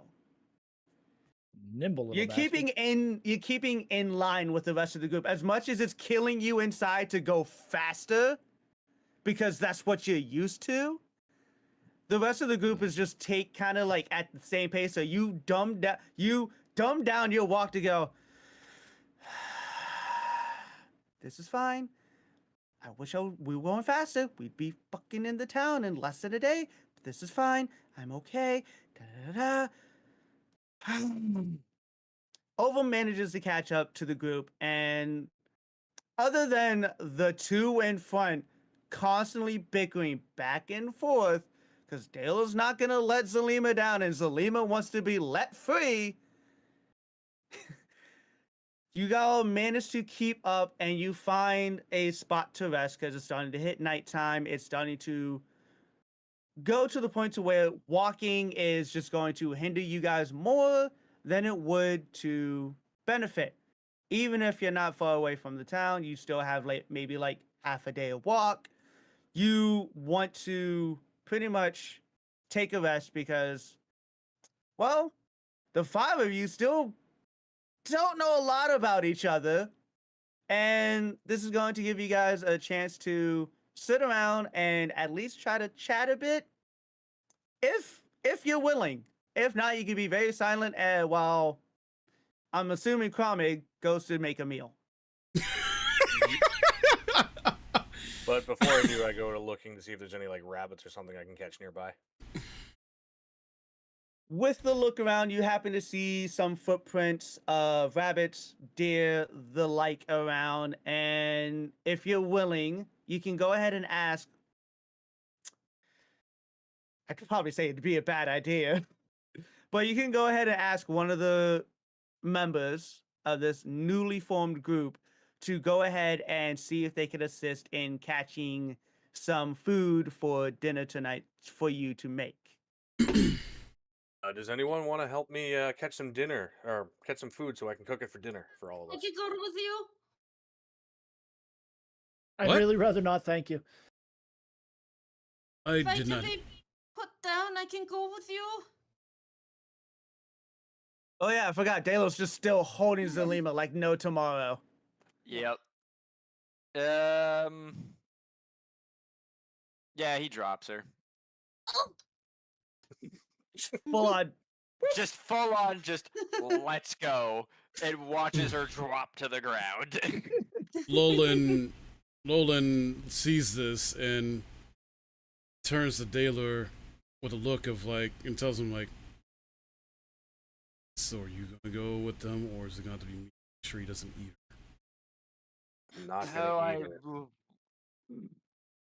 I am obligated to go with her. Have fun, my guy. Obligated. Have fun. I don't think I will. So I'm assuming the three of you disappear into the forest line. Granted, it is dark out, but I'm assuming you guys are going to disperse into the camera line. The camera line. The forest line. I was reading chat for a moment. That fucked me up. You guys disappear into the forest line for a bit. Maybe I would say about 30-ish or so minutes later, you return with a few rabbits, just enough to at least give everyone a decent meal within the group. On that note, I will make a fire and set up my shield as I walk and start preparing. Yep, because within your travels, you would have been collecting some wood and twigs and whatnot to start a fire. But this is, with all of this, you'll begin setting up while everyone else is doing whatever the fuck they want to do right now. Well, I guess Lolan and all of them are basically chilling together now, I guess, to talk. Oh, she's reading her book. Oh, never mind. She's All of propped them up just- against a rock, just reading her book. Ovum doesn't care. She set her stuff down, pulled out a book, and just started ignoring everything that's going on currently. All right, well, then my character's going to attempt to try to, I guess, inquire about the book then. Ovum, what is that you're reading? A book. About what? Meanwhile, you see a bunch of flashes from my area just being prestidigitation, seasoning the pot, seasoning the wok. It's just a book about general knowledge that I've picked up throughout the course of my work. Just basically going over notes. I see.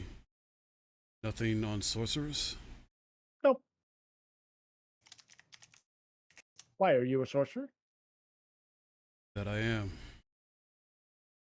Interesting. And then she just goes right back to reading.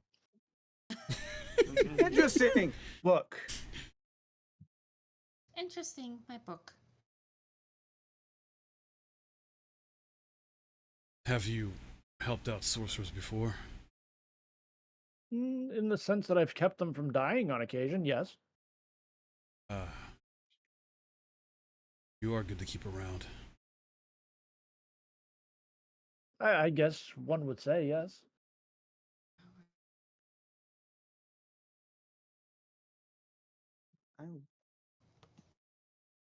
Just What continue else to have you- read. I was trying to think what my character's gonna say next to you. Sorry. Oh no, the people skills are not there.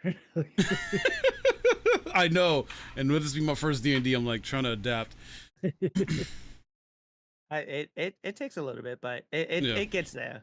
Meanwhile, at this does. point, you just hear and start smelling the sizzling of meat over by me.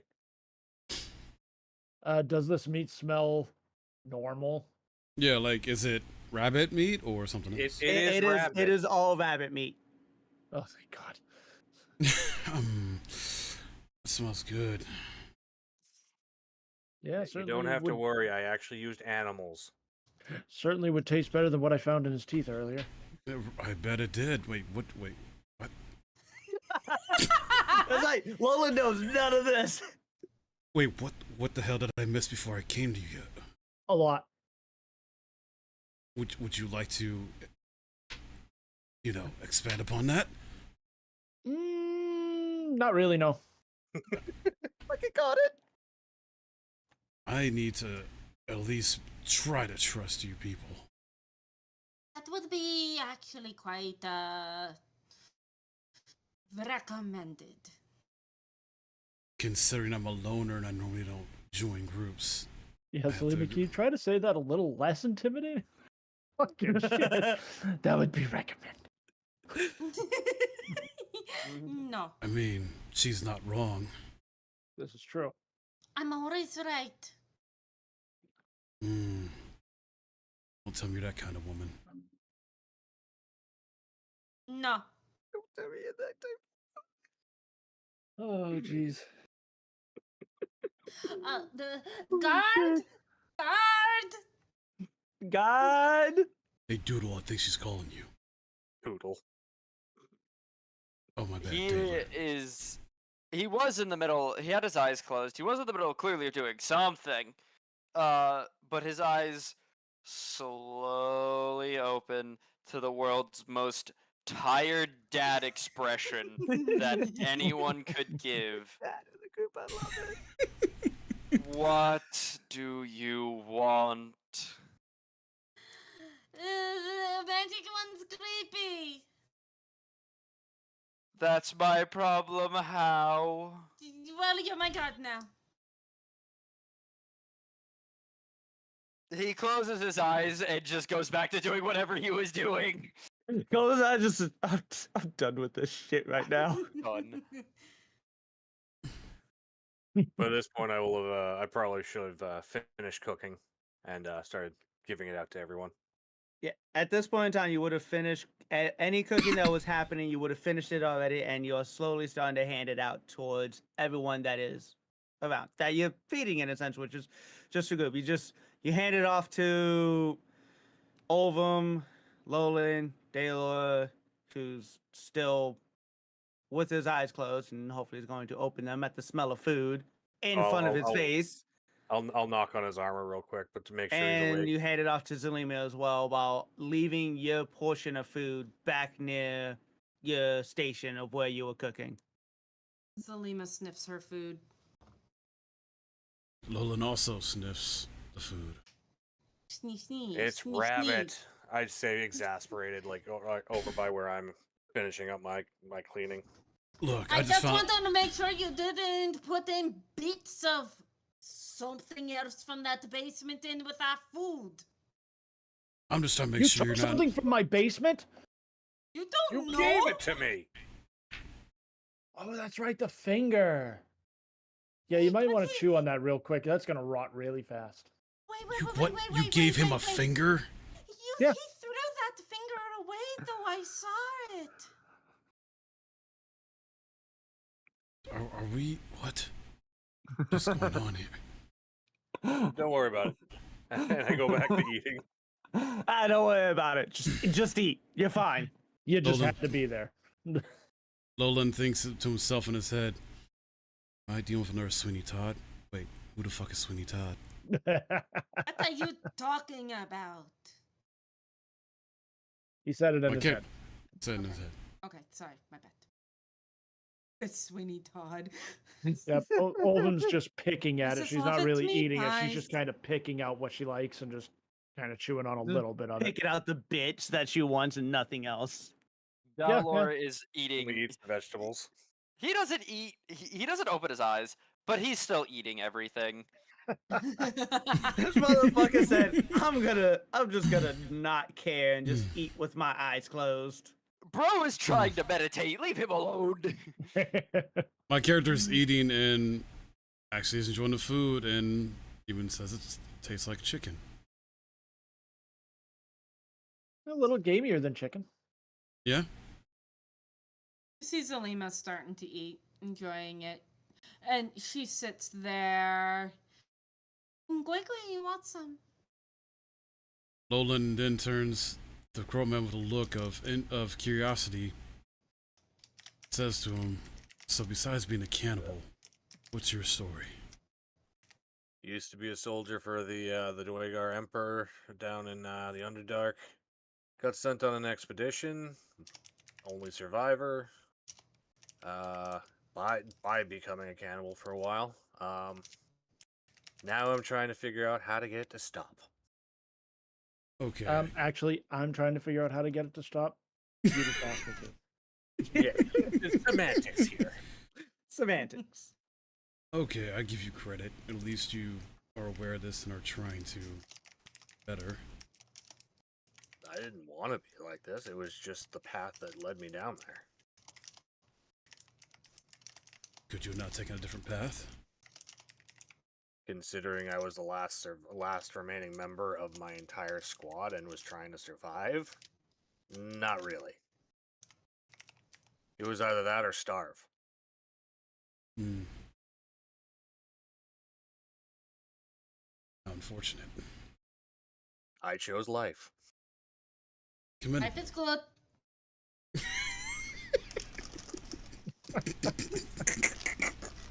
Not wrong there. You don't have to worry about me ever going after people. I only go after things that are already dead. Ugh. Wait, are you a necrophiliac as well? No! What is with you? No, this was weird. Zalima gets up and parks her happy little Now, ass also right keep in next mind, to it's only as a Delor. last resort. But you just see Zalima's not like pestering him. She's just sitting next to him. Wait, to who? Delor, Ah, Ivy's character. He just is seemingly he's eating but paying no one else any mind. Bro is hardcore meditating. this is a time. This is a time where Lolan finally looks at Daler, recognizes he is a paladin because of the. You said the necklace you're wearing earlier. It's a Reliquary. The reliquary, reliquary. yes, and also a very emblazoned symbol that's hidden mostly by his armor, but or by the right. I'm not mistaking him for another character. Yeah, by the cape he has, or the half cloak he has, but there is a symbol of. Can't really make it out, but it definitely looks like a god symbol of some variety. Hmm. Paladin, I see. How long you been a paladin? Mm. Not even answering because he's not even paying attention. All he's No, focused on is he's just paying meditating attention. and I eating. was just eating. Fuck. Not only eating in game, but you're also eating outside of it. God damn it. Immersed in the roleplay. He doesn't even like seem to react. Like his Okay. body language doesn't shift or anything, but he does respond, and he goes, 60 years. Damn, you're old. I'm an elf. So am I. You Wow, just I hear feel all of like- them in the background. Well, half. Debatable. You hear, you see Zalima creep over. My mom was an elf. At which point you just hear me just kind of sound like, well, I guess I'm the oldest here. Rabbi, how old are you? give me an Arcana check and send it to me in a DM. Wouldn't that be a religion check instead? Actually, yeah, my bad. Yeah. I If was you're talking thinking about Arcana, but it'll be a religion check. Yeah, but yeah, For send that to me in a DM. For the reliquary? Nope, this No, this it's- is for his it's- character. Ah. Yeah, he's doing something. He's doing something on the side. It is I am. being kept between me and the DM. Oh gosh. I'm terrified. Be afraid. Be very Oh afraid. god. I'm terrified. There's something I'm gonna talk to Alex to afterwards. I mean, if y'all about want to too as well. roll a oh god, I would say an investigation. You could try to discern what he's doing, but As far as your paladin character? yeah, as far as like, if you want to try to determine what he's doing, Mm-hmm. it's you can roll an investigation if you so fit or if you see fit, but otherwise it looks like he's just really deep in meditation. That'll At be this up to you point- guys if you wish to roll for investigation. I'm not, because at this point, my No. character just like can see that everybody just has very shitty people skills, with the exception of the Dragar. Yeah, with the exception of the soldier. Right. Because at least when my character asked him like, "What's your story?" he at least responded in a honest answer. And my Hey, character Owen was honest. true, but your people skills suck. Fucking A. And how? Olm just has a blank face the entire time. Just, hi, what are you doing? Get out of my. Just blank face the entire time. Just Yep. does not like all emotion is drained from Ovum and just speaks blankly the entire time in a sense. Oh yeah, very blunt too. Just kind of like what? Yep. What do you want? Are What you do coming hear? back? No. Maybe. I don't know. Never. Are you sure? No. Are you sure you're not coming back? No. Not sure at all. If that is going to be it for the night, you guys will go ahead and sleep through the night. Except, I was gonna pour myself some more beer before bed. I was- mean, that's fine. Like, if there's any more chats going on, please continue to do so. I was gonna And say, I think this. Well, I don't know if I should do this now or later. My character, as everyone's essentially getting ready to lay down, decides to pull Zalima to the side to have a chat with her. Oh, is it you? She just whips her head and you hear her little iconic bell ding-a-ling. In the background, Taylor does kind of see out the corner eye what we're about to, like, as we kind of walk up to the side there.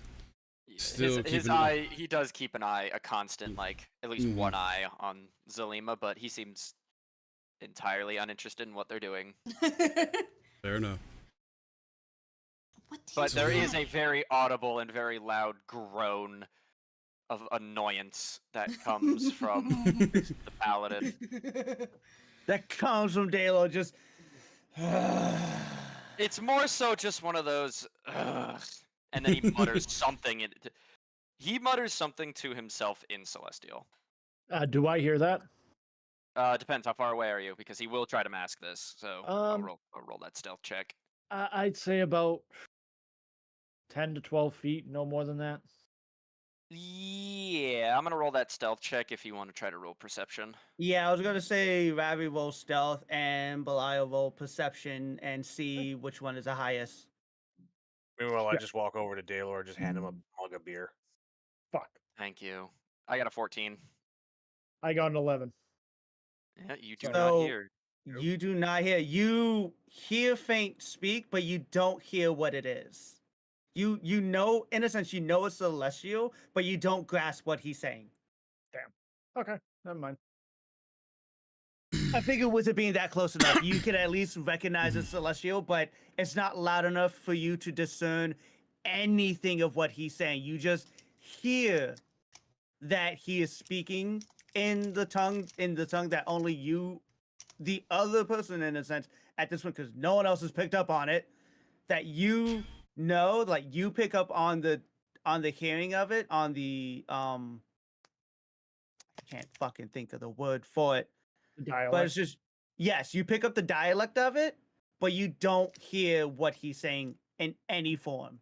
It's just, Okay. it's faint enough for you to hear the dialect, but not the words.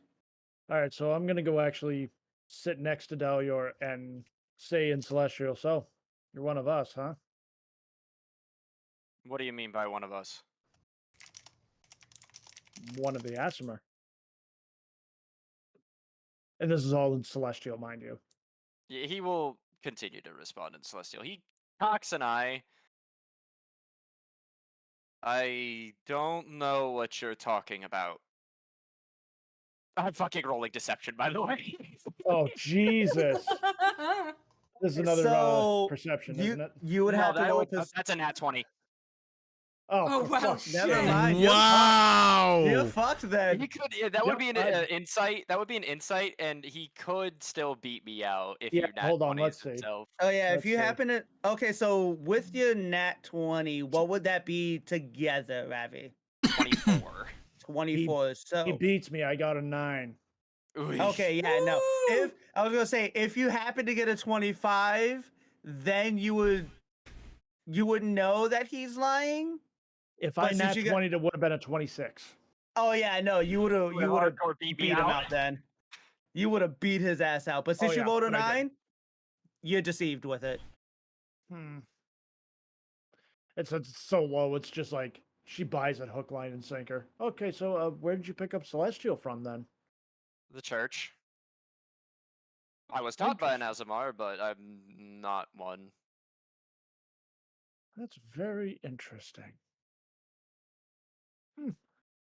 Okay, and then just walks away. Meanwhile, Lolan and Zlima are having their conversation here, as Lolan thinks in his mind that maybe Zlima is the only person he could possibly relate to, considering Lolan has been on the run. He knows what it's like to be caged and sort of trying to be controlled in some way. And just has a simple conversation with Selena, trying to understand her better and try to see if she's someone he can trust out of everybody else. Selima, how do you let him treat you like that? We just met not that long ago. And he's my parole officer. I get that, but why not be free? I technically am. But he's watched your every move. I mean, I used to break in and out of a jail cell. True. Telling me if that's normal for anyone. I mean, I'd break out, I'd leave the door open, I'd come home, and I bought the guards dinner when I came home. I see. I But then understand. with the new warden, I got stuck down at maximum security because I was considered a threat. You're not the only one. Oh no, I am a threat. I admit I'm a threat too, because of what I am. Oh no, I killed somebody. I was hired to do it, but it was a job. I got sloppy, and I paid the consequence. You don't have an organization after you like I do. You don't know me. Sorry, that was funny. You just see her, and she just puts her You finger know under her me. chin. You don't know me. I may not know you, but I understand how it is to be caged. And when you need to kill someone out of either self-defense or necessity to survive. I'm okay with my own personal tree of a bodyguard. All right, fair enough. Tree of a bodyguard. I mean, I can climb that man and sit on his shoulders and get a really good vantage point from up there. So what is he, Groot? What's a Groot? I don't know. I don't know why I thought that. But, I gotta get the MCU out of my head. what? Never mind. So what's your goal here? What's your plans to... Honestly, before the pictures in my head, we were on our way to pick up work from the Adventurers Guild. I was actually going to try and pick up honest work. Are you good in a fight? Depends. Depends, you say. I have a background in arena Depends fights. on my mood. Oh, I see. I used to make a lot of money in underground arenas. Maybe we could tag team to make some money that way. I don't share my money, sir. But we're all I'm a traveling bloody together. thief. I'm a bloody thief. I don't share anything. What's yours is mine, and what's mine is mine.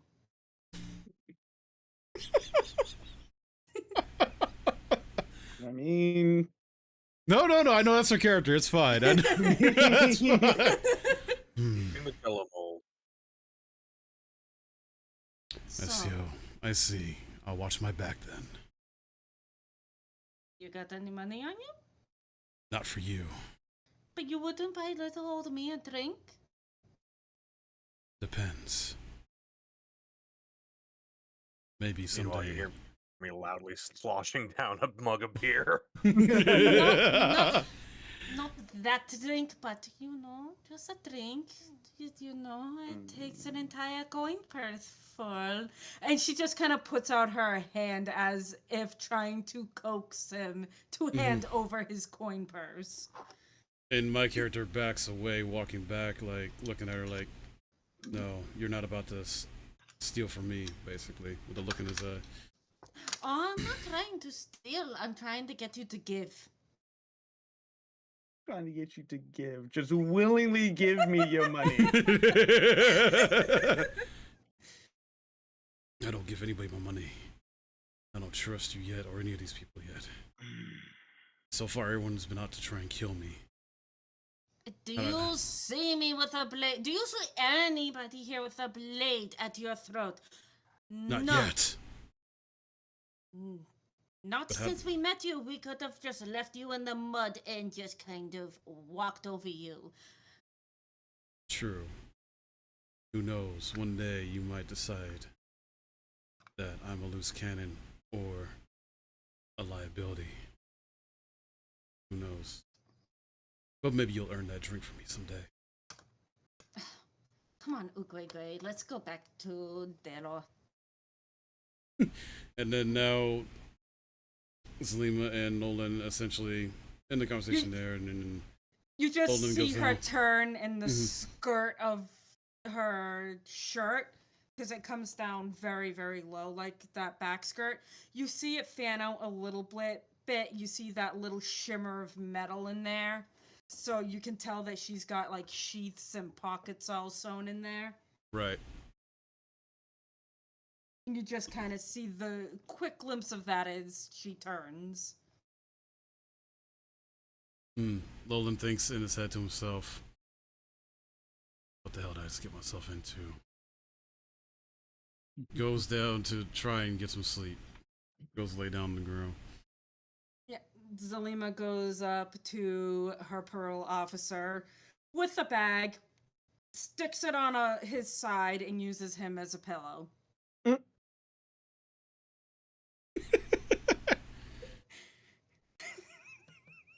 I finished the 4th gallon of beer from the alchemy jug for the day, A and fourth Gallon gallon? of beer. just go to bed. Hold on. No You debuffs? should be dead. Hold on, no debuffs? What's up with that? I'm a dwarf. So?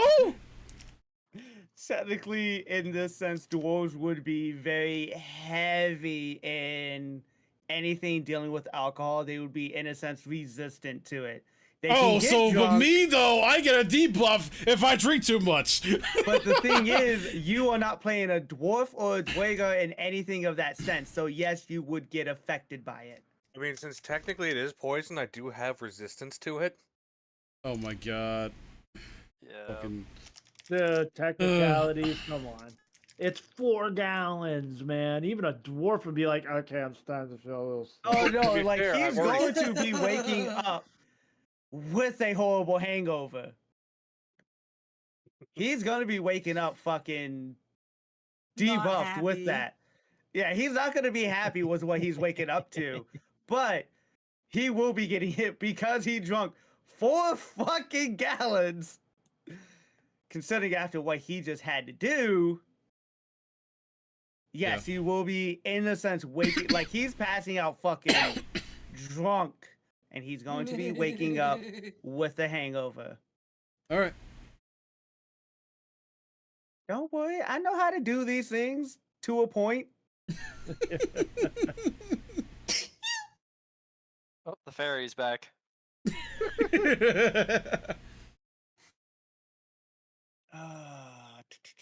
I can't find what I'm looking for. We'll see. My character sleeps. I don't know about anybody else if they're trying to talk. So or I'm whatever. pretty sure everyone at this point is going to sleep. I'm Mhm. sleeping Oh, on yeah. my parole officer. Oh, yeah. What? Olvin, I like Olvin it. passes. Olvin Like- passes out with the book on her face. Phrasing. So- Drink Gatorade. Like I said, that Zalima took like a bag, stuck it on Drellower's side, and she's basically using him as a pillow with a bag in between metal and Trying to head. figure out what to use for this. So he's stuck with the tiefling, Yeah. and she just kind of curls up real close, sleeping in a little ball, and she curls her tail around her too. Oh, yeah, that's right. Oh you're yeah, right. tieflings do have tails. Mhm. Yep. Totally forgot about that. Think of a cat with Yeah, 2 that's fair. legs. She's sleeping like a freaking cat. All right, so everyone's now asleep then. Yes. Yes. All right, so trying to figure out which one to do for this. I want to say this one would probably be the case. I want.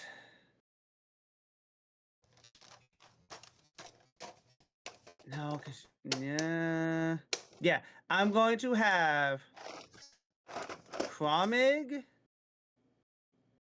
and Ovum roll me a survival check. Survival. Holy shit.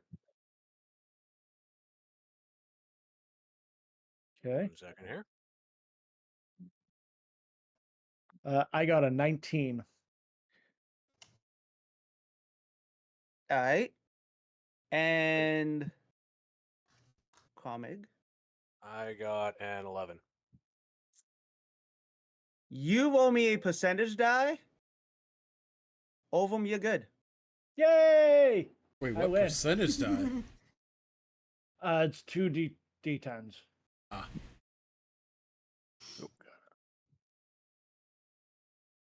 Hold on, I'm making sure I get 2 different ones here. You're good. There we go. I grabbed 2 of the same ones. 33. All right, I'm gonna send it to you then. Uh-oh. Uh-oh. Is it cool if I take a quick bathroom break? I figured at this point, since we're all doing the whole sleepy sleep, this would be a good time for the breaks. If anyone has anything to break for. Nicotine. Okay. Oh my gosh, he just like got. So now that we're paused out, I can only get the cameras to work through the browser, not the. I was actual app. thinking that might have been a way to do it as well. So we're So I've- doing a nicotine break, are we? Yep. Yeah, but Any Okay, I'll break be you back. need, bathroom, drink, food, nicotine, any break you need, that is going to be this Okay. portion. So yeah, Mike, that's why I told you my camera's off, because it will not pick up in the browser source. So, yeah. I will find a way to make the app work, but this is my workaround. Alright, bathroom. Yep, I will be right back myself. And Yep. Alex, I will read that when I get back. No, yeah, good. I'm still getting it typed out. Okay.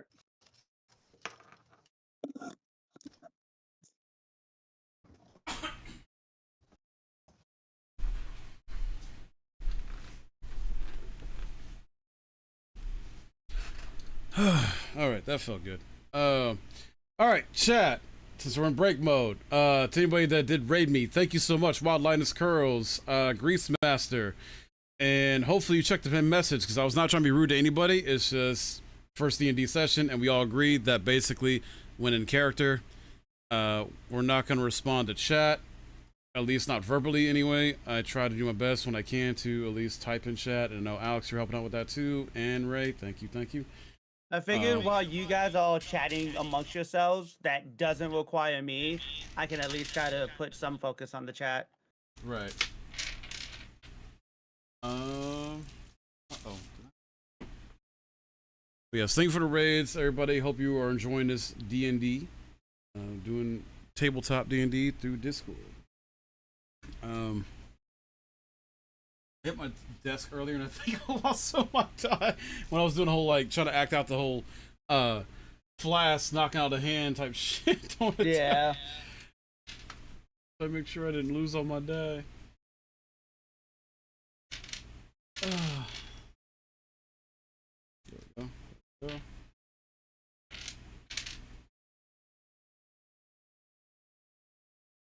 Thank you for being great, guys. Well, thank you, HP Gregor. Yeah, it's my first time, so I'm learning, I'm adapting, and doing my best to act on my character, but I got some nice surprises planned in terms of what my character's going to do. This is Alex's first time DMing.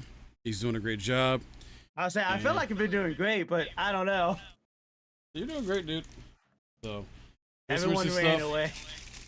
It's interesting, and I'm liking that we've had some comedy, we've had some awkward moments already, and some craziness already, just from the characters trying to meet up and everything like that.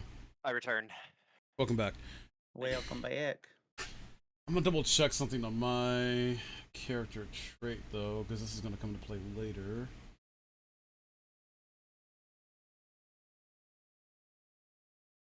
So, Abby, yeah. how'd you enjoy that? Nice. I liked it.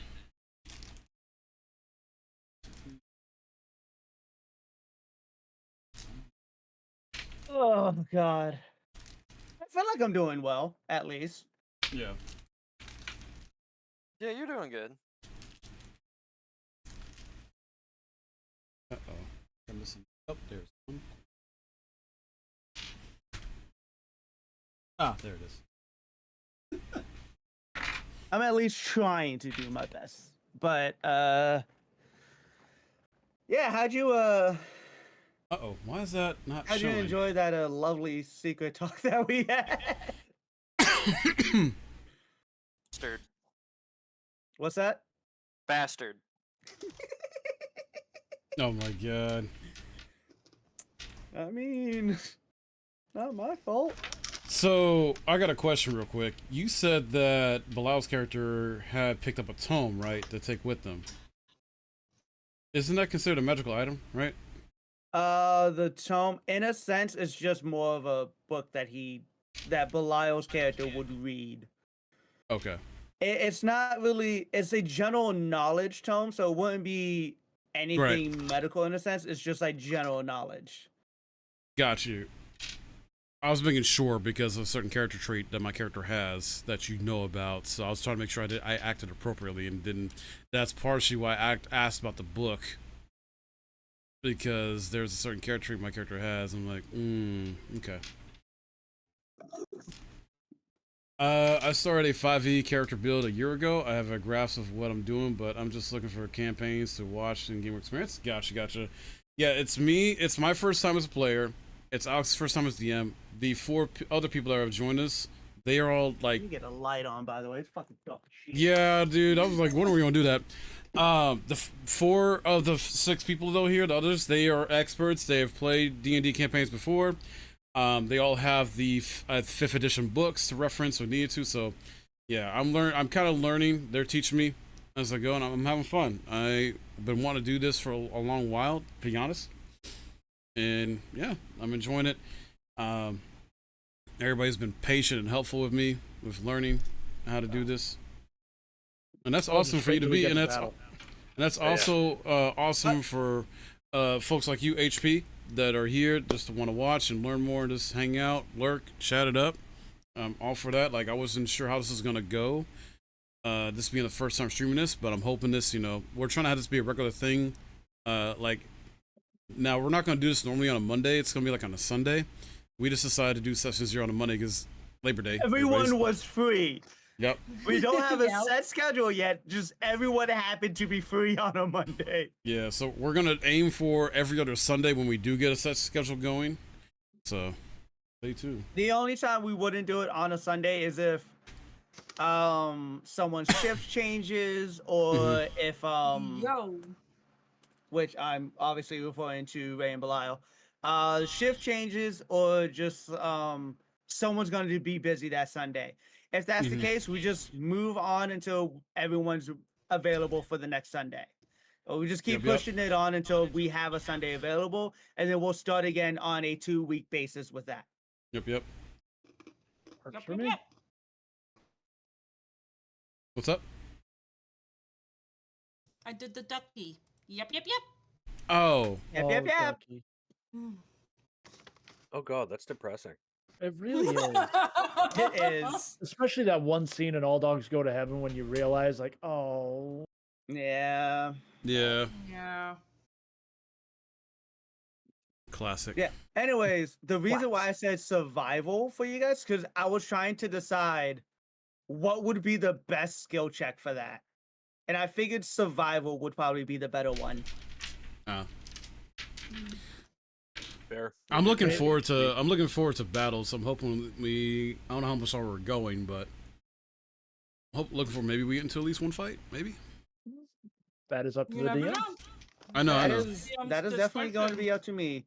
I will say this, with it being Session 0, I have nothing planned battle-wise. Okay, that's fine. That's fine. Nothing planned at all. Like, I wasn't jumping ahead to plan that. More so because I wanted this to be the section where everyone the group got together. Even if there isn't much trust there, the group got together. We're about to do what was already talked about when it comes to the Adventurers Guild. We get that going, and you guys decide to grab your first quest. And I have an idea of a quest that you might grab. Okay. In the future or today? Oh, like it's going to be like the first quest that you guys are going to grab in general. Okay. Which is why you see only one map, because I did not have anything fucking planned. This was a spur of the moment creation for me. Oh, I know. That's fine. It was a massive just spur of here. Yeah. It works. I've gotten a 4E player handbook. Nice. 4. Very nice. Fourth edition. Oof. Yeah, this is 5e. Yeah, we're doing 5e. I'm excited Do though. we have a Ryan back yet? Yeah, I've been here. Okay. So did you Haven't read heard what I from sent Ravi, you? though. I did. Oh, Here, Ravi I'm might just bring out having. ADD has taken my brain and decided we're gonna doom scroll Twitter for the next 20 minutes. Okay. No, you're not. So I will say Fair, this: I'm it not. is, yeah, fair. It is up to you as to whether or not you want to, how you want to wake up from that. I'm basically gonna wake up with a gasp after that, being like, "Oh God! Oh wait, reality." Whew. Oh God! Reality. All right. So in the middle of the night, all of you are passed out asleep. Mhm. In the middle of the night, Carm is going to wake up, just with a quick gasp, just unsure of whether or not he is within reality still or not.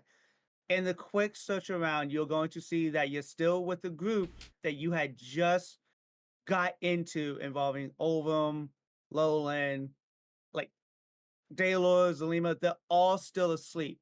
Your gas wasn't loud enough to wake them, but it was enough to just maybe stir them a little to like maybe reposition themselves, just because something might have, like, something disturbed them, but it wasn't enough to wake them. It just caused them to shift in their sleep. In that case, you look back at, at your alchemy jug, knowing what you had just done not long ago, and start to wonder whether or not this was from drinking so much, or if this was from something else trying to just hurt you more than what has already done to you.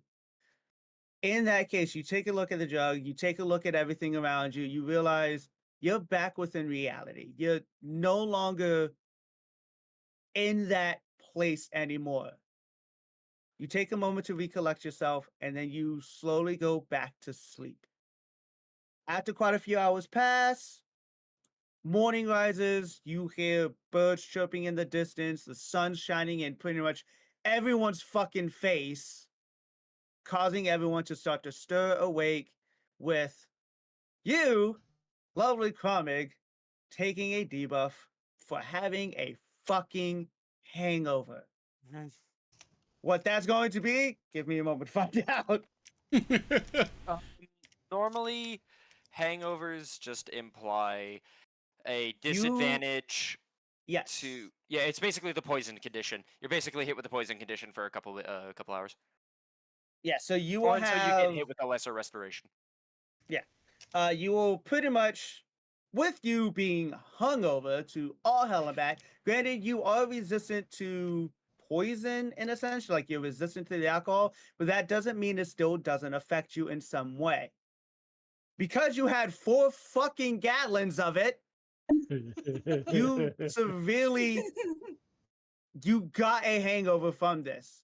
Because typically dwarves will maybe drink a gallon, maybe 2, and then go about the day like nothing happened. Since you drunk 4, you managed to get a hangover from it. You're now going to suffer a -2 to your constitution and a -1 to your intelligence checks. Ooh. You nasty. Ouch. Oh, hold on, let me write that It down. would be a -3 and a -2. However, because you are a Dweger and you've been drinking for pretty much all your goddamn life, it's not as bad. The hangover still affects you, but not as what as it could affect you with.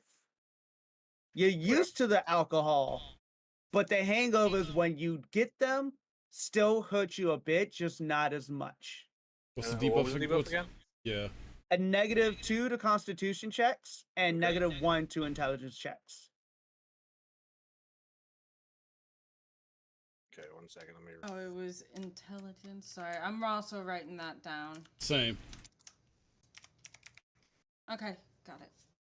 The typical hangover, though, will be -3 and on constitution and -2 to intelligence, but it's modified because Cromig is a Dweger who had Mhm. drunk excessively Yeah. throughout his lifespan, that even 4 gallons of beer can still affect him, even to this day, just not as bad as what it could. Okay. At which point, I That- take out my alchemy jug and speak the word water in Dwarvish and start drinking. which you are free to do so. Because God forbid you got to do something to get rid of that hangover. I mean, I could drink more. Oh my god. There is So always cool, you drinking want more. a intoxicated debuff then, adding on to what you have. No, I'm gonna stick with the water. That's what I thought. All right, as everyone starts to rise up, I want everyone to roll, besides you, Ryan, I want everyone to roll a perception check. Okay, which Oh, not dice do me? I use? D20. Yeah, roll a d20 and add your perception. Just drink a gallon. Oh, wait, oh, wait. That is an 11 for the paladin. So, Where is real quick, is it? It's a D20. Hold on, tell me It'll be a D20 with your perception. Right, making sure it's the right one. That is Yeah. an 18. That's an 18. There's a 20 on it though. No, It's for me, rolling. I got an 18. Oh, you got an 18. Ray got Sorry. an 18. Ravi got an 11. Yeah, Yeah, I'm making and, sure this um, die is the one I need to roll though. I don't know if have you can nothing. see Yeah, that it well. is. If it has a 20 on it, that'll be the one you need to roll. Okay. I got a 6. And you said I don't need to roll? You do not need to roll. 13. All right, so only one of you manage to see, that one is obviously going to be Zalima, manage to catch a look at Kromig and see him sweating almost profuse, just enough to realize something had happened in the middle of the night to him, knowing that he might have woken up from a deep dream that from a dream that forced him awake, or a nightmare or anything like that. You notice he's sweating more than what he should at this point in time of the day. Zelima walks up to him, fairly concerned look on her face, very softly. Hey, are you okay? Just haunted by visions of the past. Believe Do I me, hear this conversation going on? Yeah, do any of us do? You don't hear Zalima at first, but I'm assuming the Duega just isn't paying attention and speaks out loud, not realizing that Zalima was trying to be quiet about it. Okay. All you She- hear is just what comes from Kromig is just the fact that he's haunted by visions from the past at that point. Okay, Olvin's going to hear it and kind of walk over, see if there's anything she could do. And in the process of examining him, she lifts up his goggles like an idiot.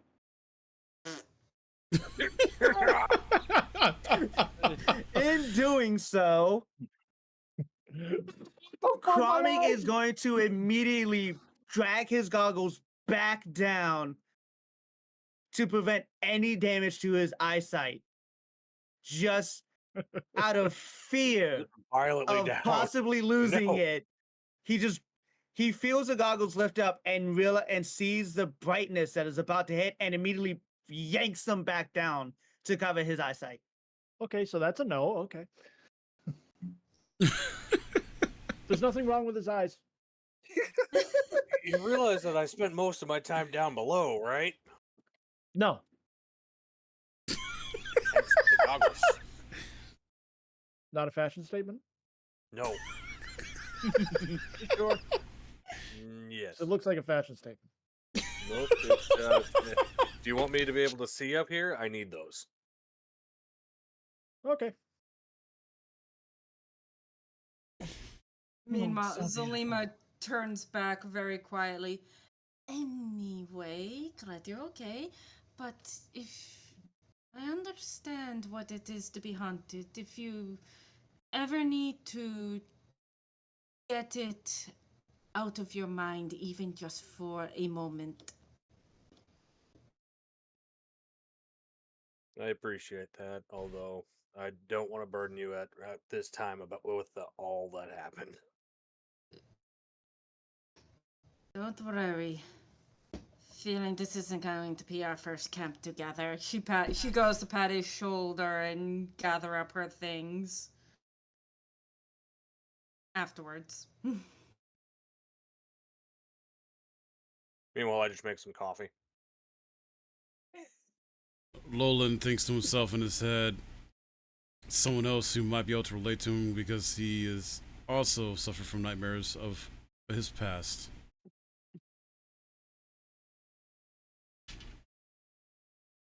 There it is. That's what I was looking for. At which point Alright. you just see me lift the jug again and start chugging the water. Oh! Oh, you just hear as Comic just lifts the jug, you just hear loud, very loud, audible, just gulps come from this Dwayga, just absolutely destroying this jug of water. Well, let's see. Keep in mind, this thing can make up to 8 gallons of fresh water a day. Oh, wow. Yep. So you are just downing this jug currently. Obviously hitting a point to where you cannot take any more without wanting to just vomit your guts up. I stopped just before that. Well, yeah. But only just. Well, yeah, because then I give it some time, let it empty out, and continue on. Fair enough. Yep, so all of them's getting ready for the day. She's just getting you all packed up, get the blanket put away, get the book strapped to her back, and At What? which point you Can just start I- seeing me like tinker with a bunch of my tools, getting all my spells for the day. Ray, Can I go have ahead. A performance check of Zalima possibly singing while she's packing up her stuff. You know what? Give me a And- performance check for that. Yeah, depending on how good or bad it actually is. Yeah. oh god. Give a performance check for that. Oh boy, that is Oh, a God. 4. That is a 4. Oh, So ouch. Lolan shakes his head. hold on. Oh, wait, sorry. Not yet. Not yet? I Okay. have to describe this. Okay, okay. With that being the case, so question: how loud are you going to be with this? That's a good point. Oh, she's in her own zone right now. So she does not know the level that she's at. Nope, no idea. Completely unawares. Perfect. Just what I needed. Just what I wanted to hear. Oh lord, that's never good. So Oh god, what did we summon to us?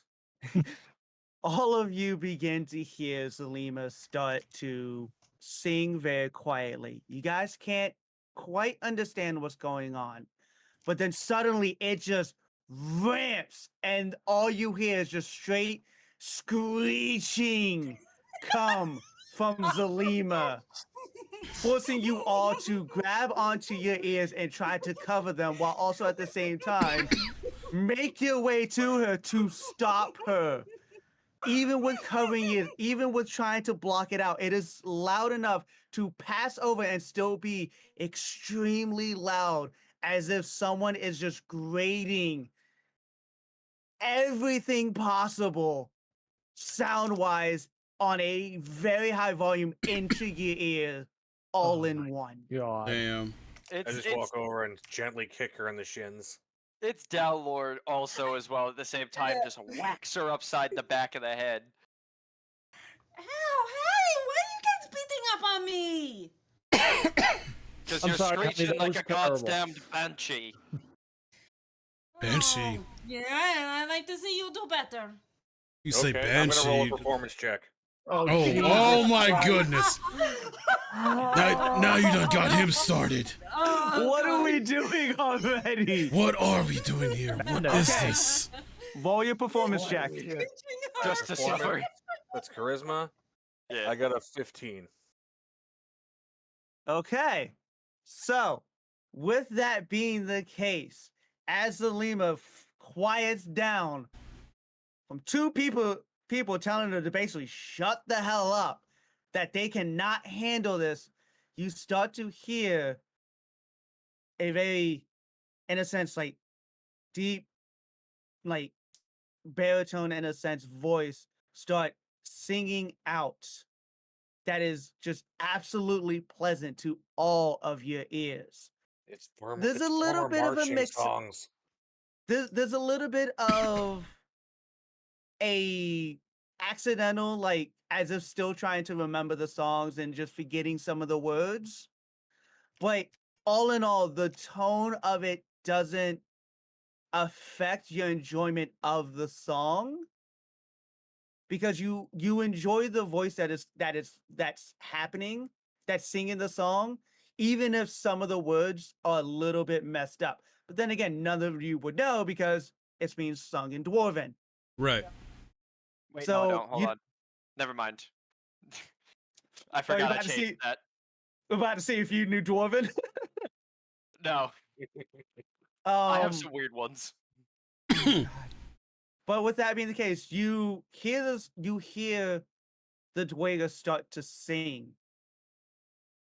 And you just absolutely just automatically go, why can't you fucking do that? As you look from the Dwayga at Zalima and go, that's better. The fuck do you got? And as I said, even though you don't understand the Dwarven dialect of it, in deep down, Comic knows he's screwing it up, but there's no one to correct him, so he's just going with it. Everyone but Dowlor, who, when he hears the words, it's a marching song, instinctively, like he doesn't even recognize he's doing it himself, just seems to snap to attention and hum along with it like he's marching in an army. Like it's that instinctual, I've done this so many times before that my I body know the sound, I know what to do. I know the sound, I know exactly what we're doing. And to him it's just normal, but I guess if everyone else is seeing this, they're like, "Oh, that's new." Oh, that's not what I wanted to see today. My character just has a bewildered look on his face when he sees this happen. Like it's not him marching in place, but he seems to just like stand up straighter, like he's like he's not marching, but he's in that marching like it's hard to describe because he's still going about and packing up, but he's doing it with such precision and such practiced, like, I guess the best way to describe it would be grace, that it it is a soldier. He was at one point a soldier, that much is clear. Yep. So you And all see Dalo just snap to attention and start lightly humming while marching in place. no, he's not marching in As place. Not marching in place. He's just packing up, you but you're just at attention basically. yeah. You And I see him don't in the notice middle that. of packing, just trying to ignore everything that happened, just snap into place the moment the Dwayga starts singing, knowing now that at one point in time he was absolutely a soldier in an army, and it forces him to stand at attention the moment he hears anything that resembles a tune that he has heard while within the army. Hmm. Hmm. Interesting. At this point, Nolan's like, can we just get the fuck on to the...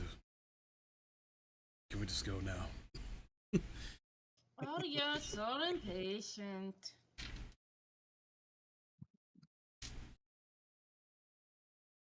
All right. Is everyone good then?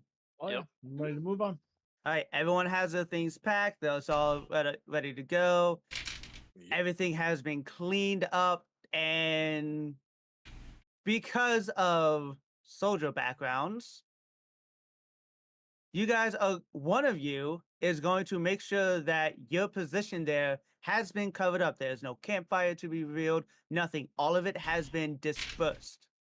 because that is what you're used to being in the army, is to disperse anything that would reveal your location when you move from it, just so that way no one else enemy can know you're track it there. down. With that, you guys start to travel back. 2 of you are returning at least to this wonderful town.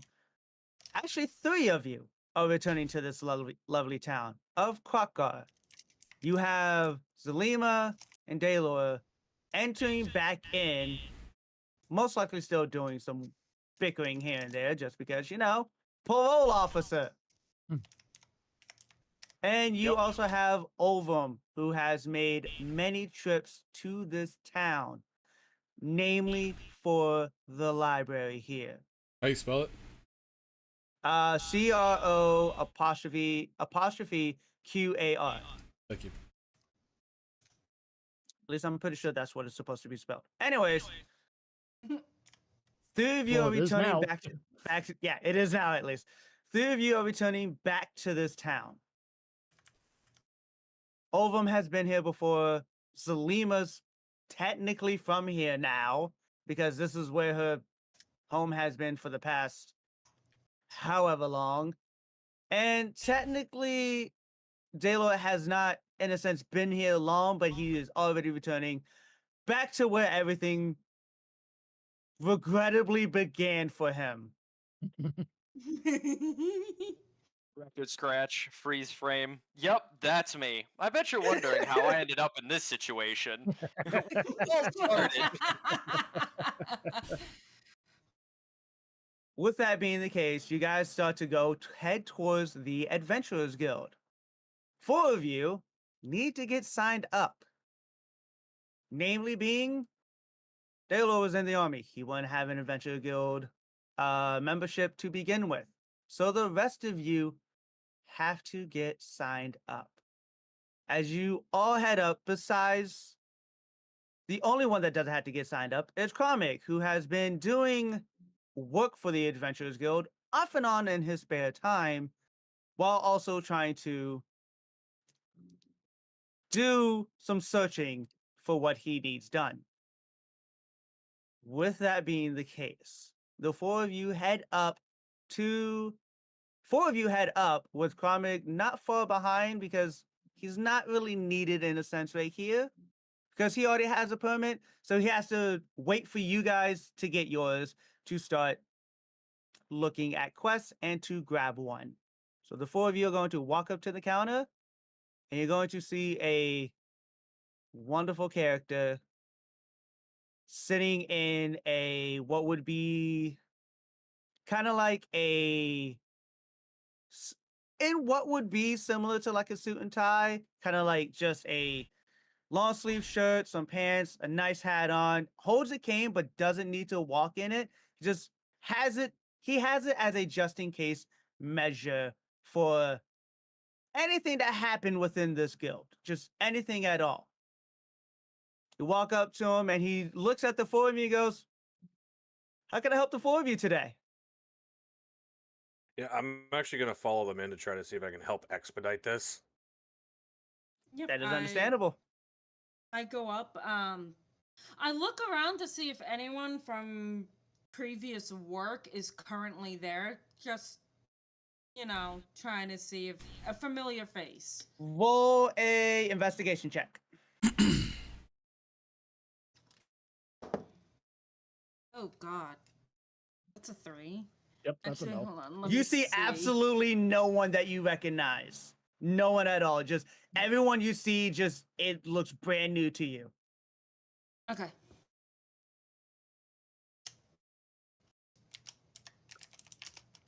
Owen's just hanging out at the back of the group, just staying quiet. I kind of push my way forward. I'm like, they're trying to register for the guild so they can start taking on quests. Is that Comic? Yep, back with a party? Now, this is very surprising of you, sir. I'm so used to you being so alone and doing mercenary work. The fact you're with a party, very proud of you for that. So what, you want to get these 4 set up with a permit to work for the Adventurers Guild across the world? Yep, pretty much. Oh, then yeah, no, absolutely. I just need to jot down your names, like what you guys would be clarified as, like what you partake in, I guess you could say. Doesn't matter what you partake in. You could be a cleric, you could be a necromancer, you could be a thief, you could steal from everyone. As long as you don't steal from this guild, we won't have a problem. If you steal from this guild, however, something will drastically happen to you. I turn And around it at that won't point. just be me doing it. I turn around at that point and look at all of them.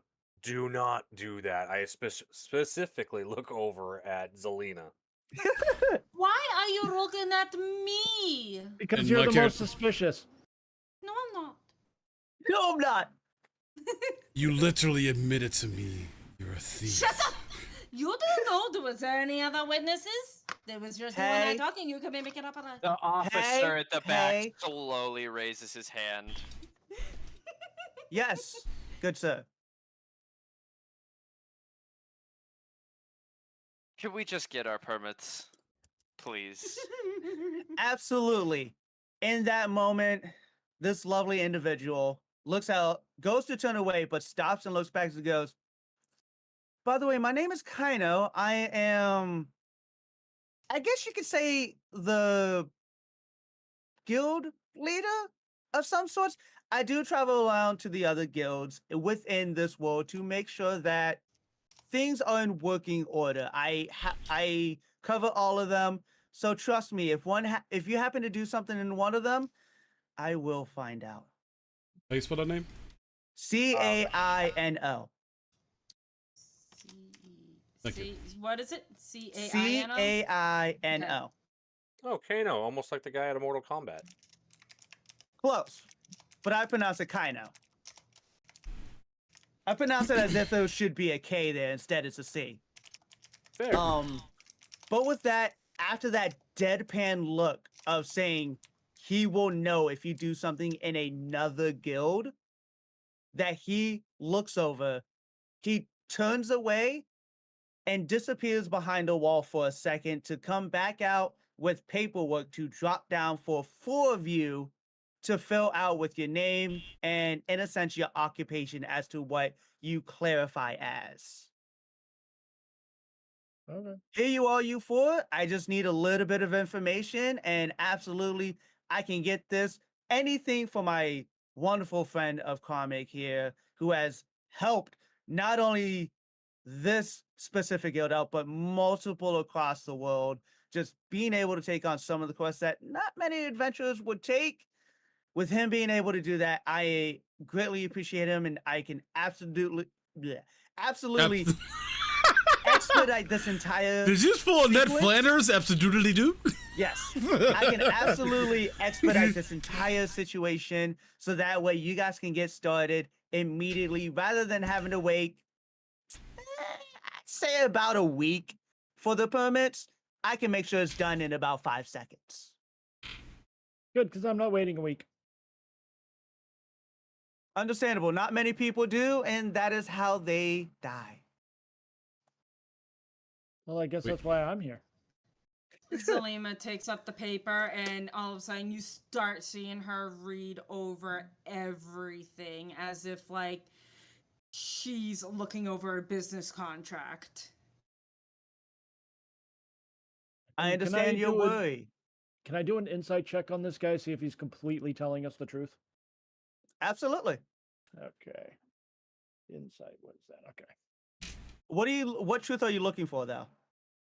Just the general, trying to tell if he's trying to keep something from us or if he's absolutely telling us the truth about what he's saying. No, in that absolutely. moment. Roll an insight. Okay, that's a 19.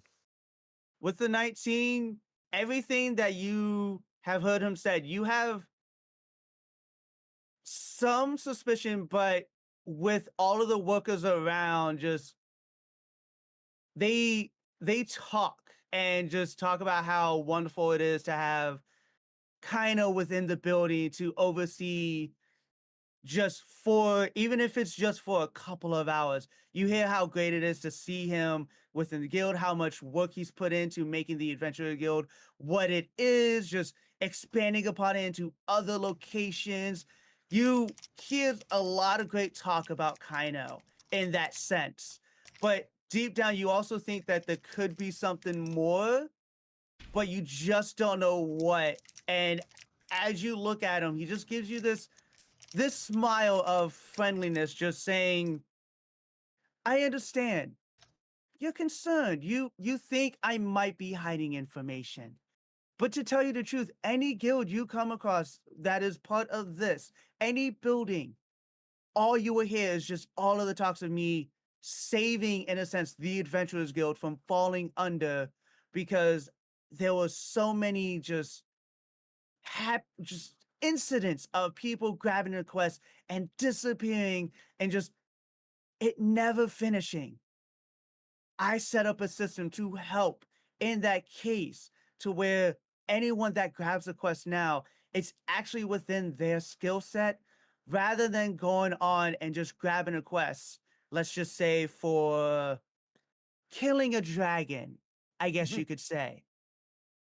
And instead of taking an entire group with you, you're just a lonely rogue going out there thinking you can take on this massive dragon.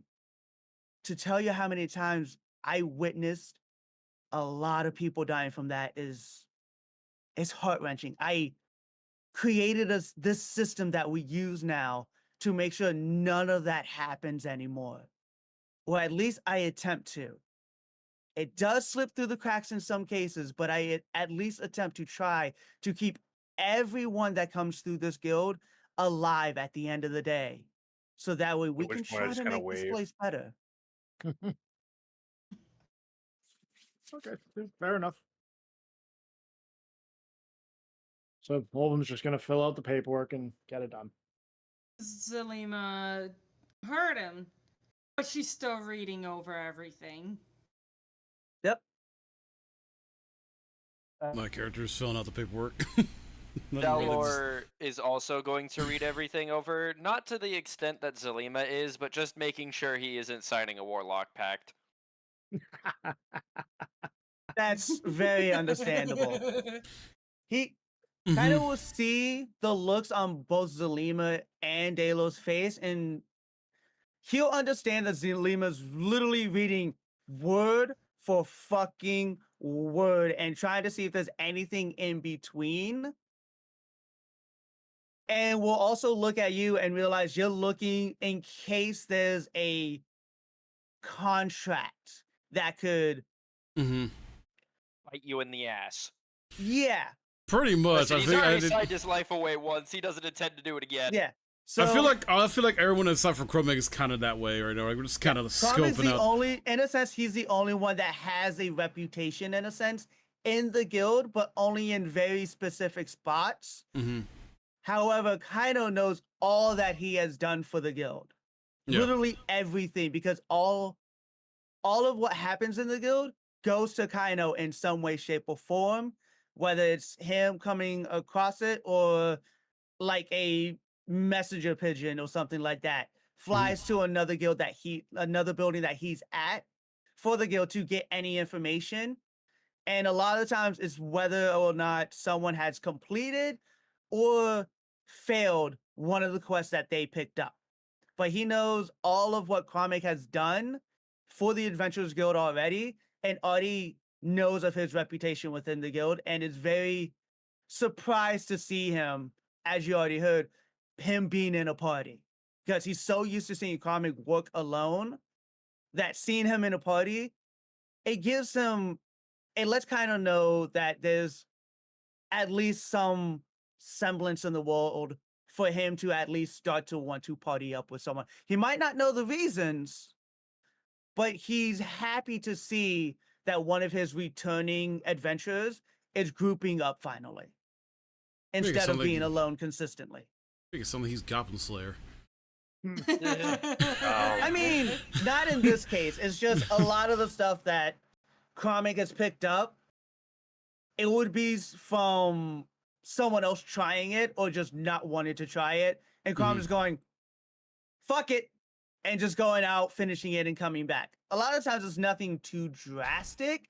It's just people are afraid because of how the system is set up now that they don't want to grab something that they're going to die on. So a lot of the times, the easier, like, oh, find this pet over here, find this person that just disappeared like 5 seconds. A lot of that is going to get picked up. Meanwhile, Carmen's going to be like, go clear an entire cave of ghouls. All right. And just grabs the quest and leaves. Yeah, Goblin Slayer. To a point, but not necessarily. Because Goblin Slayer literally partied up like almost immediately. Yeah. I mean, if you're gonna call me that, can I at least be the abridged version? Jesus. I have yet to watch Goblin Slayer abridged. Yeah. I didn't know there was an abridged version. Oh, need to there's watch an the abridged season. version. I need to watch the Alright. season 2 of Goblin Slayer. So do I. So Oh, that's good. the two of you left that is still looking at the paperwork. You both realize that it's not a warlock contract. It's nothing major, nothing drastic. It's just simple, just in a sense, filling out paperwork to get a job. Yeah. That's all it is. Yeah. You read over it, you realize that it's just applying for work.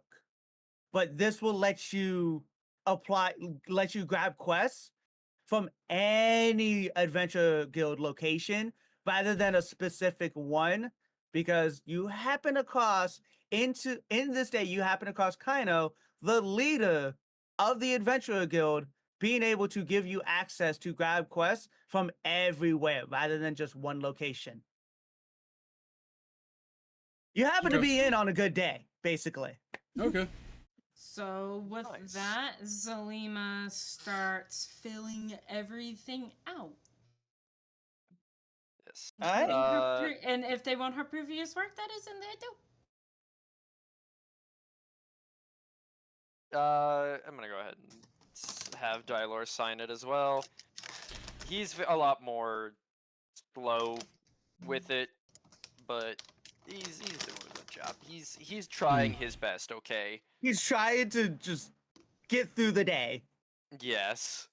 Lolan was filling this out, but going slow as well waiting to see what Zalima would do, as well as Daylor, and seeing that they were confident that it was, essentially safe. Finishes up with his application. Basically. Oh, you're good. In this case, Kaino will stand there just for a moment, let you all read over it, view the contract, obviously. Not really a contract, but like the job permit. Yeah, job permit. And Yeah. as soon as everyone is done, he will grab each and every single page. He will look over them. He'll nod his head towards the four of you and will once again disappear back behind the wall. After a few minutes, you hear just him, in a sense, just trying to get all of the necessary paperwork done. Just a lot of him just writing shit out, things like that. Just normal job paperwork bullshit is happening here. With that being the case, after several minutes has passed, he comes back out with a card for each and every single one of you. Each one with your name and what you clarified as your, in a sense, job title. I said, whether you're a cleric, whether you're a thief, rogue, artificer, things like that. It is filled out. So obviously, Dalo will have paladin. Lolan will have sorcerer. Ovum will have cleric, and so on and so forth. And Zalima will have obviously rogue. Yeah. He'll pass the four of you your IDs, like just pretty much in a sense putting them down. And he'll look at the four of you and just, in a sense, still smiling, just being happy at the fact that there's more people wanting to join the Adventurers Guild. Because there was a decline recently, and he's happy that it's slowly starting to pick back up. Looks at the four of you and go, that's pretty much all I needed from you today. I have your name, as you see on your ID, your job title, as you also see there, and the fact that if you notice, each one of your IDs has a special little notch, each one different from the last. That one's to show that each adventurers guild you come across, you can take quests from. That's pretty much it. That's all that I needed from you. Now, as I said, usually this process takes about a week, but because you're here with one of my favorite adventurers and being able to help build the Adventurers Guild back up, I was able to expedite that process for you and make it a tad bit faster. As I say, usually there's a lot of checks in there, but honestly, as he changes his look towards Selima, some of you gave me your entire background. Not upset about that. It actually helps me out a lot because then I don't have to go searching for it. I don't have to have anyone like actually do the job to find out if whether or not you're telling the truth. And honestly, all of this paperwork you just signed, as he reveals them again in front of you, you weren't going to be able to lie on it anyways. No matter what you put on it, it was going to change to the truth. With that, he takes the sheets back, places them on a desk behind him, and goes, "You're free to, and clear to grab any quest from the board that you see. Any that's over there, I will say, please do it within your employment. Like, just make sure it's something that you are definitely sure you all can handle. I cannot stress that enough because I don't need to lose any more adventurers. But with that being the case, you are free to look at the board, grab any quest you desire, and whenever you're done, if you happen to be near this adventurer's quest, you can bring it here and we'll pay you for the job done. But let's say it happens to lead you towards one that's a lot closer, you can turn it in there. That's what those notches are typically for. Is so that way you can turn in a quest anywhere and grab a quest from anywhere as well. That is what you are able to do with that. And Karmic, as per usual, I enjoy seeing you here. Always wonderful to see you here. I'm glad that you're finally in a group. I was always worried about you. I was thinking that maybe you'd always be solo. But I'm glad to see that you're with a group. Don't know how well you all know each other, but hopefully if you have just joined together, the 5 of you can at least try to create a bond and keep this party going and alive for the years to come. And with that, after giving you all that information, he nods his head again, smiles, and pretty much turns away and walks off. Interesting individual. If you say so. I don't know if I should really put my faith in that one. Oh, you can I don't know trust if we should put our faith in you. I get paranoid. I was gonna say I've been working with him for years. Don't know if you can vouch for him. Okay. Just don't steal anything, Selima. She just kind of slowly looks over her shoulder, glaring at Lolan. And she turns, kind of like flips her little short hair and flicks her tail and marches her happy ass up to the board.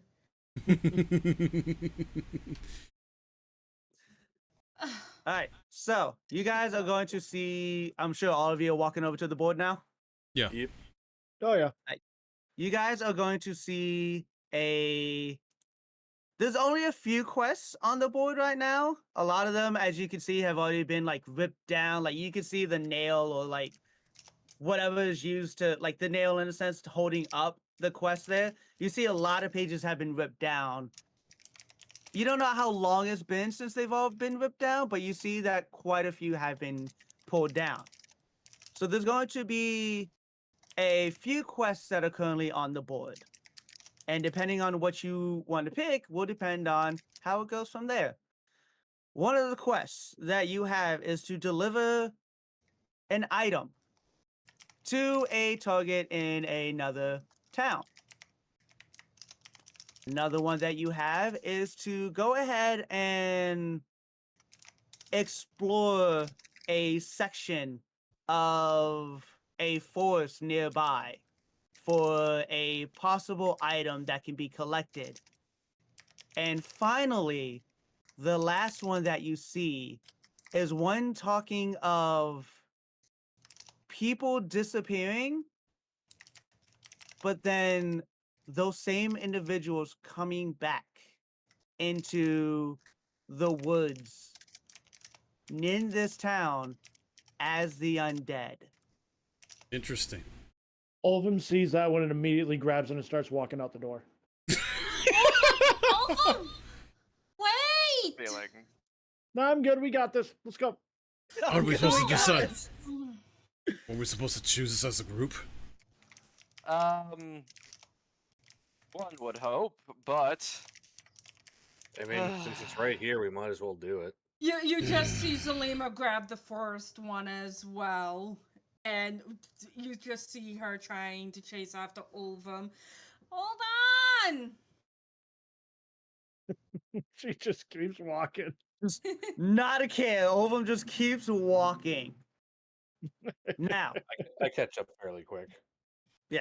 so all of you are now finally going out with 2 quests in mind. One is going to be finding a specific resource, and one is to be looking for the missing people as to where they're disappearing to, but then where they are also coming from. You don't have a general idea. You just know that it is within the same forest that is close by to this village as well, that you have to look for a resource. Oh, Question. That's convenient. Question. You said item think before. you Were you? took it? Did you mean to say resource? Because you said item before. I meant to say it's one and the same item resource in this case, is one and the same. Okay. Like you're just going into the forest to find something and see if whether or not it's, in a sense, like viable to gather from there. Okay. However, though, that is where we end this session. It I figured. yeah, makes sense. claps all around. Fucking hey, that was fun. Yeah, Oh, that yeah. was- I did my best. You did good. You did good, yeah. You did do good. You did good, sir. I gotta dim you some stuff to work with you with my character. That like Okay. it works within So- what's already been set up basically, and I'm gonna discuss with you, Alex, privately. Yep.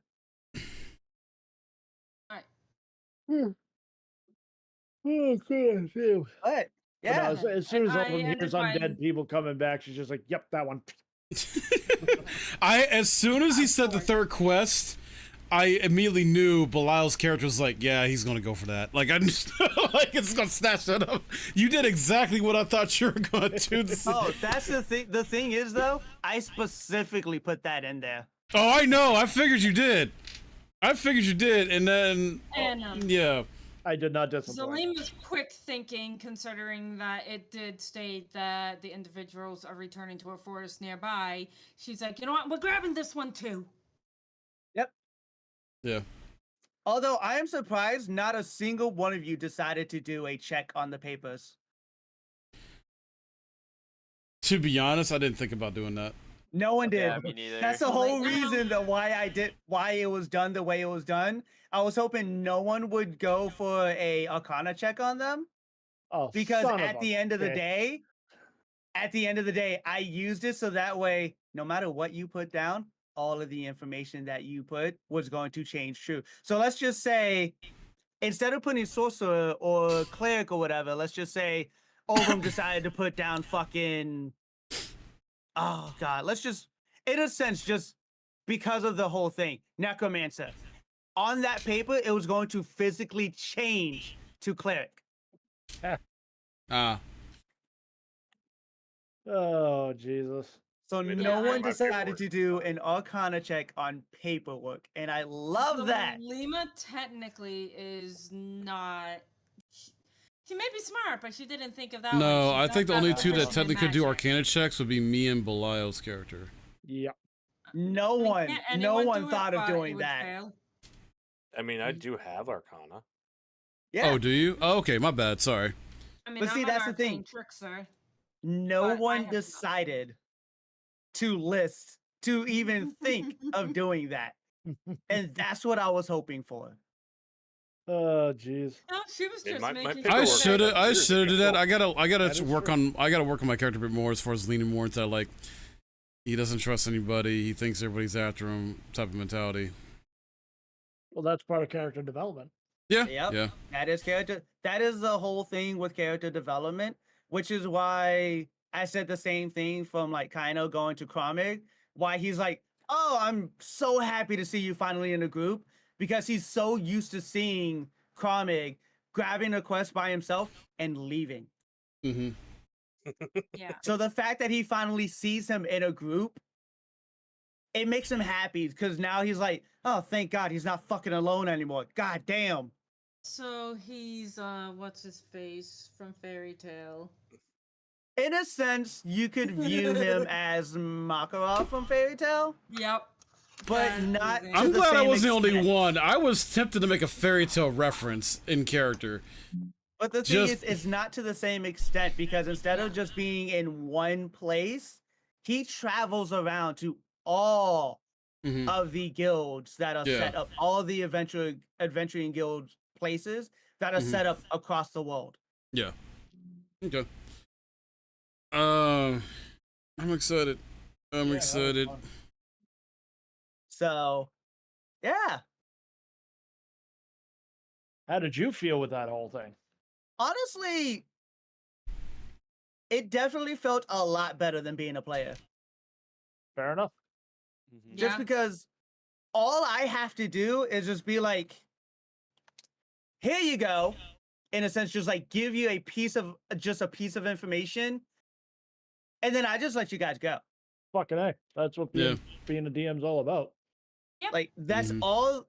And the thing is, this is what also helps because I can view interactions a lot better than what I would be able to do as a player.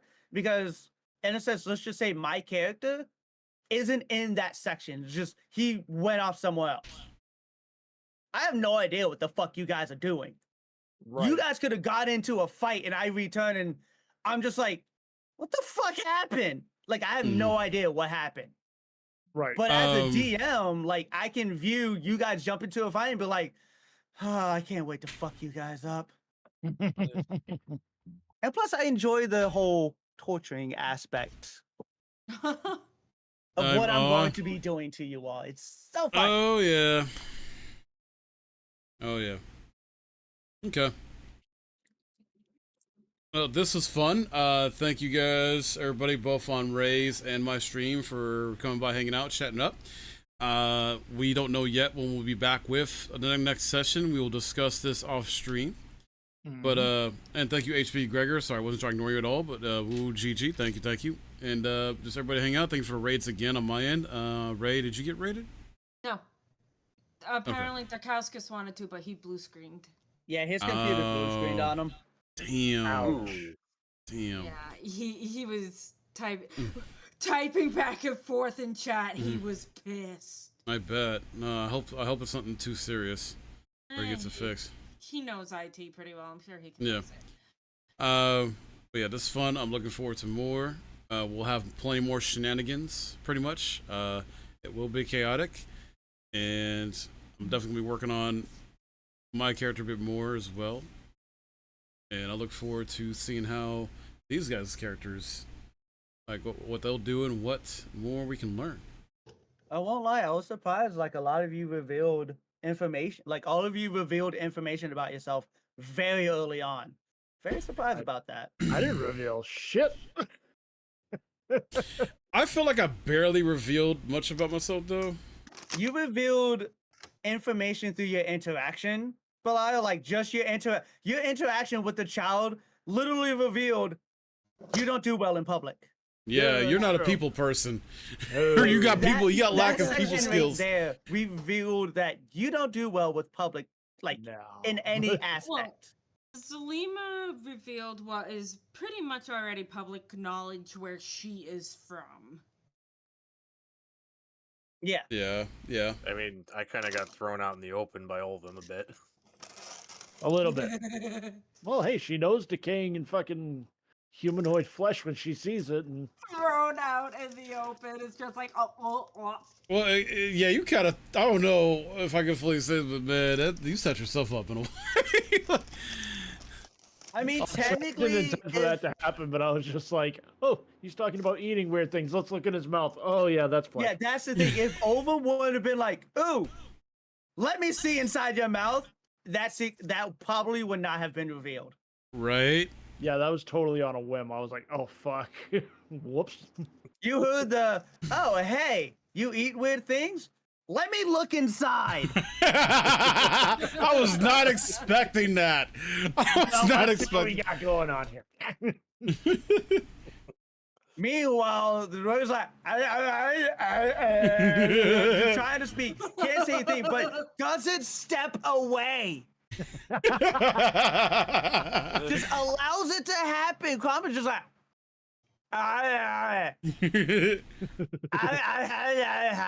just never steps away at all. And that's Yeah. To just the try and taste of the hide chaos. information, he Yeah. just stays there. To be fair, I was also kind of in shock with holding the intestines too. Yeah, that's fair. Yeah. I mean, I would Here, still hold be in that. shock as well, but the moment I felt a hand go inside my mouth, I would have been like, ah! Like, I would have been trying to get away from that. And then, Yeah, but It it would right? have meant tossing the fucking intestines. It was a tasty And snack. then, Oh my That is true. god. then you have dad daughter over there. No, it's not dad daughter. It's just straight dad for the entire group. Because the dad, Daylor, has given the side eye to every fucking character. Hmm. Everyone got his side eye. Everyone. I don't remember what I did. You were present? You were present. You're present. So now I can close this out and then start Mhm. beginning anew with making fucking Indeed. wolves and shit. All right, so let me switch scenes here. On the YouTube side, I'm gonna wrap up here in stream. I'll be back tomorrow with more Black Myth Wukong, and probably continuing some Dragon Age Origins as well. So stay tuned for that. On YouTube, take care. Oh, my camera's flipped on your screen, right? Huh? My camera's flipped like the right way it should be, yet on